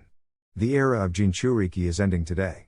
Your existence will no longer be needed, Naruto said. He got to work by creating a giant sealing circle around the ghetto statue. All of the kanji on the ground were all around the statue and connected to it. After it was done, Naruto began going through hand signs. This unsealing will take a while due to me having to remove them basically all at once. I guess I'll take a round and see what I find, he said. After 5 minutes he was done with his hand signs and placed them on the sealing circle connected to the ghetto statue. Uzumaki sealing, multiple tailed beast removal. He activated the seal and it began to glow a bright red color. The ghetto statue let out a roar as if fighting the ritual, but Naruto used his Rinnegan to force it to relax and be quiet. I didn't know I could do that, he said as he walked away to look around the cave. He didn't find much, just some money laying around that he had to guess was from Kakuzu. He found some swords and a golden bow staff. How the hell did they get this? He asked himself. He sealed away the bow staff and walked around some more. He found pictures of Konan, Nagato, and an orange-haired boy who he had to guess was their other friend and creator of the original Akatsuki, Yahiko. He looked through the picture and saw a young Konan about 18 in lingerie, and some of them were nude. So she has nipple piercings as well. I'll send these to her. I don't want them getting in the wrong hands, he said as he sealed the pictures in a scroll and summoned a messenger fox to have it take them to her. He walked around some more and found nothing useful, so he went back towards the ghetto statue and waited for the removal process to be over. He looked at the sealing circle and guessed it would take another hour to finish, so the tailed beasts would be removed. He unsealed a bento box filled with miso ramen and began eating it. Halfway through the bento he froze after he realized something. I forgot to tell Samui-chan I was leaving again. She's going to be pissed off at me. I know she is, he said, but just shrugged his shoulders and went back to eating. She should understand why I left so abruptly. If not, then I'll sleep in another room tonight, he thought. He finished the bento box and began to just think about what's been happening lately. I finished off the Akatsuki, fought in a war and killed Orochimaru. That's essentially 3 immortal people I've killed. Kakuzu because of his 5 hearts, Orochimaru because of him sealing pieces of his soul in other curse seal users, and Danzo because of him using Izanagi. Married the love of my life and helped out somebody I should have been friends with this entire time. I can't believe Sakura's own mother would do that to her. She was basically her daughter's pimp because of that seal. I can't believe Kiba had been raping her for 3 years either. Castration is better than death, since he has to live with the fact that he no longer has a penis. I wonder if we should have Sakura take therapy lessons with Inoiki, he said. He was interrupted by the ghetto statue letting out another roar and its eyes starting to close. After 5 minutes all of the eyes closed and the statue's mouth opened up. Out of the mouth came all 5 of the tailed beasts that were sealed away. They were all sleeping still, so he made 4 clones and they each put the blocker seal on the tailed beasts. After they woke up they looked and noticed Naruto standing there. Naruto, you have our eternal thanks for saving us, Matatabi said. Yes, thank you for saving us. Now, how will you go about not having us sealed again? Son Goku asked. I've placed a seal on you that will prevent you from being sealed away again. It automatically activates when someone tries to seal you. It will also protect you from any genjutsu so we don't have situations like when Kurama attacked the Leaf Village, Naruto said. Good, now where shall we go? We don't exactly blend in with regular animals or anything, Isabu said. You can go wherever you want to. Kurama decided to join the fox summons at Kitsune Mountain in the summoning world. Shukaku is in Suna roaming around the desert. Chome is wandering the forests around Fire Country, and Yuki went back to Kumo, who has a new Reikage whose name is Daru. Iwa has a new Tsuchikage by the name of Kurotsuchi. Anaki died during the war we just had and named his granddaughter Kurotsuchi the new Tsuchikage. Kiri has a new Mizukage named Mei Terumi, Naruto said. I'll go back to Kumo. Stay in the cave I found and protect Kumo from any threats, Matatabi said and left. I'll head back to Kiri. I've seen Mei through Yagura's eyes. I like her, Isabu said and left. I'll head to Iwa. They have mountains large enough to make me look small. I like that kind of environment. Son Goku said as he left. I'll roam around for a bit before heading back to Iwa. I want to see what other countries look like. Kokuo said and ran off. I'll head to Kiri as well. I like the waters they have, and Utakata had an apprentice there. I want to look out for her, Seiken said and left. Now to make sure you can't be used again, Naruto said. He pulled out his sealing supplies and made a seal to seal away the Geto statue. He didn't want to use another planetary devastation. Somebody could easily release it again and he didn't want to take that chance. Uzumaki sealing, dimension sealing. He placed the seal on the Geto statue and it began fighting the sealing process, but Naruto once again used his Rinnegan to control it and forced it to stop fighting the sealing. After the sealing was done, Naruto picked up the piece of paper that the statue was sealed into and looked at it. Now you will never be used again, he said. Amaterasu. He used his flames to burn the paper, leaving the Geto statue stuck in the dimension it was sealed into forever. He looked around at the cave and let out a sigh. This shouldn't have happened. To think Danzo was a main cause of the deaths of multiple people because he considered peace among the nations to be a weakness. I better head back to the village. I need to let Granny know that it's done, he said and teleported away. Naruto arrived in Konoha and headed straight for Tsunade's office. He arrived at her office after getting many cheers and hugs from civilians and kids. He read the note on her door and just left. She's probably getting laid right now, he thought as he looked at the clock on his wall, and it was 7 p.m. I didn't realize I was gone so long. I better get home. But first I need to head over to the Hyuga compound, he thought and teleported to the Hyuga compound. Hey guys, is it okay I go in? I have something for Natsu, Naruto said to the guards. They activated their Byakugan before nodding. Sorry about the Byakugan check on you, Naruto. But Hiashi wants us to check everybody. Someone stole the eye of Natsu's daughter before the seal could be placed on her, the left guard said. That's why I'm here. I got the eye back for her, Naruto said. Well, hurry up. She'll be happy to have that eye back, the other guard said, and Naruto entered the compound. He searched for Natsu's chakra and found her in the office with Hiashi. He went to the office and knocked. Enter, Hiashi said from inside, and Naruto walked in. What are you doing here, Naruto? We don't have anything scheduled, Hiashi said. I'm here to return something to Natsu. I believe it belongs to my niece, Naruto said, unsealing the tube with the Byakugan eye in it. Thank you. Thank you so much, Naruto, Natsu said as she gave him a one-armed hug since she was holding her daughter in the other arm. Who had the eye, Naruto? Hiashi asked. Kakashi stole it. He wanted both eyes to give them to Kumo since he sided with them during the war. He didn't make it to Blood Prison, so I guess he joined up with Kumo long before the war. I took the eye back before killing him myself, he said as he handed the eye over to Natsu. Can you stay while I put her eye back in, Naruto? I can use medical ninjutsu, but I'll need a medical seal to fix up anything else that I missed while reattaching the nerves, Natsu said. Yeah, I can stay, Naruto said. You're dismissed, Natsu. You can go heal your baby. I'll let the clan know that the eye has been returned, Hiashi said. Both Naruto and Natsu bowed before leaving. Naruto followed Natsu to the medical area and she began the surgery. After 4 hours of reattaching the eye, the surgery was complete and Naruto placed the seal in his niece and noticed all of the chakra into the seal was going to her eye. After about 10 minutes the seal finished working and Naruto removed it. All done, Natsu. Akemi is fully healed now and her eye works just as good as any other eye, Naruto said. Thank you again, Naruto. But shouldn't you be getting home to Samui? I'm sure she's waiting for you. It's almost midnight, Natsu said. Yeah, I'm heading there now. I just came to return Akemi's eye to you. I'll see you later, he said and flashed away. He reached his house and entered but didn't see Samui on the couch like she usually was. He walked upstairs to their room and smiled at what he saw. She was sleeping in one of his shirts with her panties on, but she was cuddled up with his pillow. He took his clothes off, leaving him in his boxers, and climbed into the bed. He used the kamui to get his pillow from her and laid down. After 10 minutes he was asleep.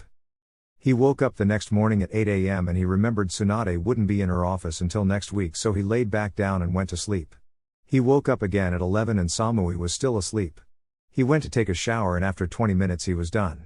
He put on a pair of boxers and laid back down. He turned the TV on and flipped through the channels until he found an old Princess Gale movie about her growing up. 10 minutes into the movie Samui woke up and went to take a shower. She came back out with nothing on and crawled into Naruto's lap. Author's note: there is a lemon here, I can't post it on YouTube as my channel will be taken down. If you want to read it, link to the story is in the description. If you are a patron then you can also find the unedited version over there. He was holding on to Samui whose body was completely limp in his arms. If you couldn't see her breathing then you would think she's dead. He created a clone and had it change the sheets. After the clone was done he laid her down and tucked her in. He took a shower and laid down in bed with her. She woke up with a groan. "Oh, you were such a beast, baby. I better get pregnant from what we just did. I can't move at all. I want some again but just slow and sensual. Can you give it to me?" she asked. "I don't know, baby. You said you can't move right now. You don't know this but after your body collapsed you had the biggest orgasm and left a puddle in the bed. Your body locked up on you and I came in you twice but you couldn't feel anything else after you passed out," he said. When she didn't respond he looked at her and she was asleep again. He chuckled and kissed her on her lips and went to sleep right after that. A week later he is in Tsunade's office letting her know what's going on with the tailed beasts. "So let me get this straight, you already released the tailed beasts and they are roaming around the countries as they please," Tsunade said. "Yup. Isabu and Seiken went back to Kiri. Matatabi went back to Kumo. Son Goku went back to Iwa and Kokuo is traveling around before heading back to Iwa. All 9 of the tailed beasts have the seals on them so they can't be resealed and I got rid of the Geto statue forever," Naruto said. "Well, that's good I guess. We need to fix a few things up in the village starting with the civilian council. But I can have that problem fixed within a few more months.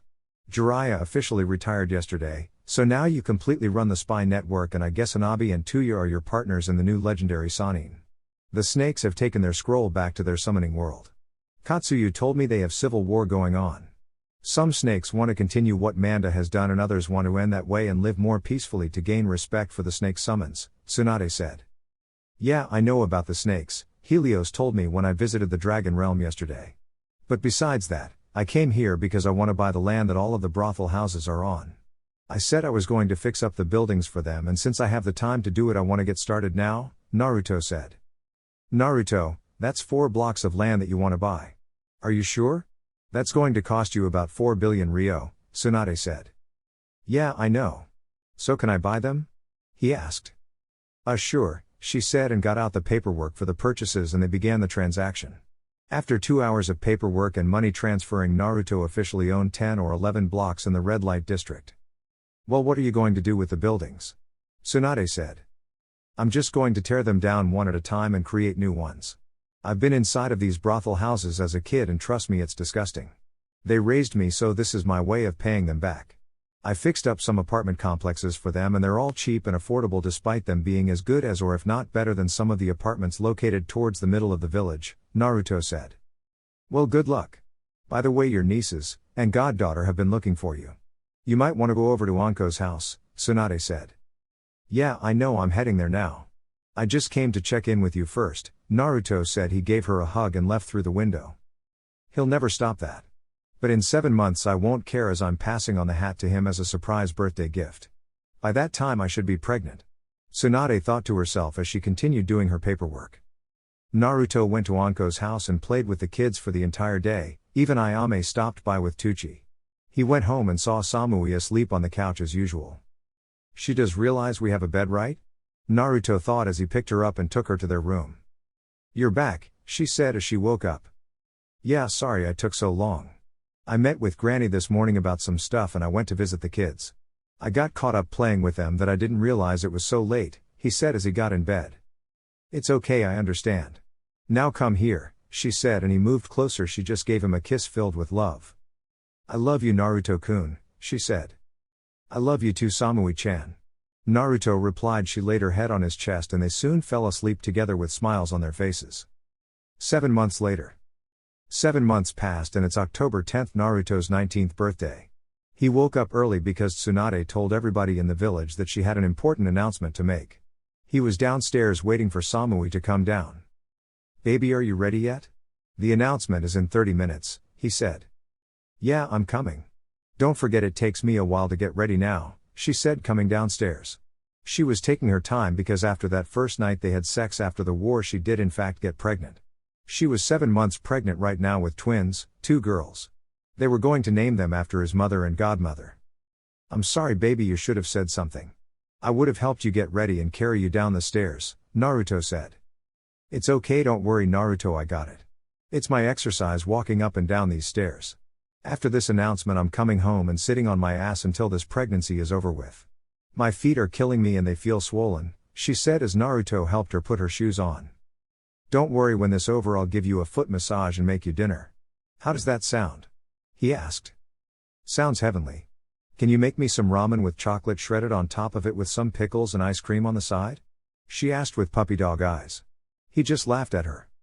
"Anything for you, my queen," he said and kissed her on the lips. "Okay, now let's go to this announcement. That food and foot massage is calling my name," she said, and they left the house. Naruto didn't want her to walk since her feet hurt, so he summoned Shadow and had him fly over to the Hokage Tower. He sent Shadow home with a giant pile of fish and they went to the top of the Hokage Tower. He saw Tsunade standing up there with Jiraiya and Shizune. Anko, Kurenai, Fu, Ayame and Sakura were all up there with their kids who wanted to play with Naruto as soon as they saw him. Sakura gave birth to her daughter who looked exactly like her but with Kiba's facial structure. She named her Kirina. Tsunade was also 4 months pregnant with 2 boys who they decided to name Yahiko and Nagato. Shizune was only 4 weeks pregnant, so she didn't know what she was having. "Naruto, Samui, it's good that you decided to join us," Tsunade said, hugging them both. "No problem Granny," Naruto said. "So Samui, how are the girls treating you?" Shizune asked. "They're actually not that bad. They only kick when Naruto's around, so I'm usually relaxed unless I need to get up and walk somewhere. But unless it's the bathroom, this handsome man right here does everything for me. He even gives me baths and shaves me when I get too itchy down there since I can't reach it," Samui said and kissed Naruto on his cheek. "That's so sweet. We wish our men took care of us like that when we were pregnant," Anko said, getting nods of agreement from Fu, Ayame, and Kurenai. "Okay, anyway, it's time for my announcement. Samui, I have a chair for you to sit on. Naruto, you stand next to her," Tsunade said as she walked up to the podium to begin her announcement. Naruto helped Samui sit down in her chair as he stood next to her. "People of Konoha," Tsunade said, getting everybody in the crowd to be quiet. "As you all know, I have an important announcement to make. This is about the future of this village. I've been your Hokage for 5 years now and time sure has flown by. I remember coming back to the village right after the Auto invasion and you all accepted me with open arms as your first female Hokage. We've had a lot of ups and downs during my time, but we always pulled through. We've had somebody walk into the village and destroy it. We've had a lot of bandit attacks on our village over the years and we've just won a war with Kumo and Iwa combined. Now I am proud of everyone here today for everything you have done for this village. I stand before you today as your 5th Hokage and I am here to announce that I will be retiring today," she said, and the crowd immediately broke out in an uproar. She held her hand up to silence the crowd. "The reason I am retiring after only 5 years in office is because I want to raise a family with Jiraiya. He's already retired and passed along the Toad contract to Hanabi Hyuga. His grandson Naruto has taken over the spy network. Now another reason I am retiring is because I am 4 months pregnant. Due to my Uzumaki genes I can still produce children even at my age, which I will not tell you. Now the village will be left in good hands and will lead us into an era of peace and prosperity. This man is well respected amongst both the civilian and ninja sides of the village. Has protected this village multiple times and was able to gain our village many allies and has also guided us to victory in the previous war. I am extremely proud to pass on my title to this man no matter how much he gets on my nerves. Ladies and gentlemen, I present to you your 6th Hokage, my grandson, Naruto Namikaze," she said. The crowd immediately cheered for him and everybody started clapping and he stood there in shock. He wasn't expecting to become Hokage until his mid to late 20s. A nudge from Samui broke him out of his shock. "Congratulations Naruto-kun," Samui said, kissing him on the lips. She broke apart from him and started clapping with tears in her eyes. He walked up to Tsunade and she took the Hokage hat off and handed it to Naruto. He placed it on his head. "So how do I look?" he asked her. "You look like a man that will lead this village in the right direction. I'm counting on you Naruto. "Don't let me down," she said and gave him a hug which he returned. "I promise I won't let you down," he said and broke the hug. He walked up to the podium and removed his hat, making the crowd cheer even louder. I wasn't really expecting this, so I don't have a speech or anything. I'm glad I'm able to share this all with you, my closest friends and family. My grandparents Tsunade and Jiraiya. My 3 sister figures Anko, Ayame, and Kurenai. Last but not least my beautiful wife and in 2 months the mother of my children, Samui. If it wasn't for any of them I don't think I would be here. Since it's my birthday, my first order of business is for all of you to celebrate. Celebrate Tsunade's great 5 years as Hokage and celebrate for me since I will be at home taking care of my wife. I'm placing the village on lockdown so all ninja can party as well. I know it's unusual, but I'm the Hokage now, so what I say goes. Now next week I'll be in office and I will begin my job. Now as for my assistant, I chose my lifelong friend Shikamaru Nara. Get all the sleep you can because next week we start work. Now everyone go party, he said, and cheers broke out as the crowd left to begin partying. He activated the barrier around the village so nothing gets in and nothing gets out. "Congratulations Naru-chan, you finally became Hokage," Anko said as she walked up to him giving him a hug. "Yeah, now we can't tease you or we'll risk losing our jobs," Kurenai said and hugged him as well. "I guess all of your dreams came true Naruto. You started an era of peace, married the girl of your dreams and became Hokage," Ayame said. "Yeah, I guess I did. As for your jobs Anko and Kurenai, why don't you just retire? I doubt you'll both be able to do missions while you're pregnant," Naruto said. "But we're not pregnant," Anko said. "Yes you are. You both have a second chakra signature inside of you. Don't worry, Fu is pregnant as well so you won't be alone," he said, and all 3 of the girls had their jaws on the ground. Tsunade walked up to them and double-checked. "Yup, you're all pregnant. I'd say about 4 weeks for each of you. Same as Shizune." "Congratulations," Tsunade said, and then she just left with Jiraiya. Kurenai and Anko looked at each other and shared a look before nodding. "We retire," they said at the same time. "Yeah, I figured you would. Now go home and tell your husbands. I'll be taking Samui home to cater to her every need," Naruto said as he summoned Shadow to take him and Samui home. 12 years later. Naruto, now 30 years old, is sitting behind his desk with his feet kicked up on the desk since he finished his paperwork for the day. He thought about everything he was able to accomplish during his tenure as Hokage so far. He had an alliance with Kumo and Iwa, they both reached out 3 years after the war was over. He changed the civilian council up. He got rid of everybody from the old council who would go behind the past Hokage's backs to do what they wanted. He chose Shibuki, Ayame and Guren for the civilian council and chose Hyashi, Sume and Shibuya-Barame as the ninja council. He kept them at 3 on each side to lessen the headaches, and they only had 4 meetings a year unless an emergency happened. He also changed the age of the academy to 12 when you can be enrolled and graduate when you are 16. He and Samui were still going strong and still loved each other as much as they always had. They even were expecting another child in 3 months. It was another girl and Naruto thought he was cursed since he wanted a boy. He was brought out of his musings when his door opened. "Come on Dad, you promised you would train me and Kushina today. You're not doing anything but sitting down," Kiyomi said. Kiyomi had long straight blonde hair like her mother but had her father's facial structure, bright blue eyes and her mother's skin color. "Yeah Dad, come on, it's 4 p.m. You said you would be done at 3, Kushina said. She had long black hair, her mother's face, her father's skin color and had her mother's blue eyes. "Yeah honey, get up, it's time to go home. I already made your dinner, let's go," Samui said. She looked exactly the same as she did 12 years ago. Only difference is she grew her hair out and it stopped midway down her back. All right, I'm coming." "No need to beat me up," Naruto said as he got up and kissed his wife on the lips. "That's gross you guys. Can't you do that somewhere else?" Kushina said. "Well no, we can't. Plus it's not gross at all. If it were so gross you two wouldn't have been born. This is what started the process of you being born," Naruto said. "La la la, we're not listening, la la la la la," Kushina and Kiyomi said at the same time, running out of his office making Samui giggle. "Do you have to do that to them every time?" she asked. "Yes I do. Now let's go home so I can train my daughters," Naruto said with an evil chuckle and lightning behind him. "Right, just make sure you don't kill my kids," Samui said as they walked out of the office. Arm in arm. Many years later. Many years go by and Naruto has left the village in the care of his children, grandchildren, godchildren, nieces and nephews. Nobody knows where he and Samui are. One day they just vanished from the Leaf Village. They aren't the only ones who vanished. Anko, Ayame, Kurenai, Tsunade, Jiraiya, Fu, Karen, Sakura, Tuya and their lovers, have also vanished from the Leaf Village, leaving behind children and grandchildren.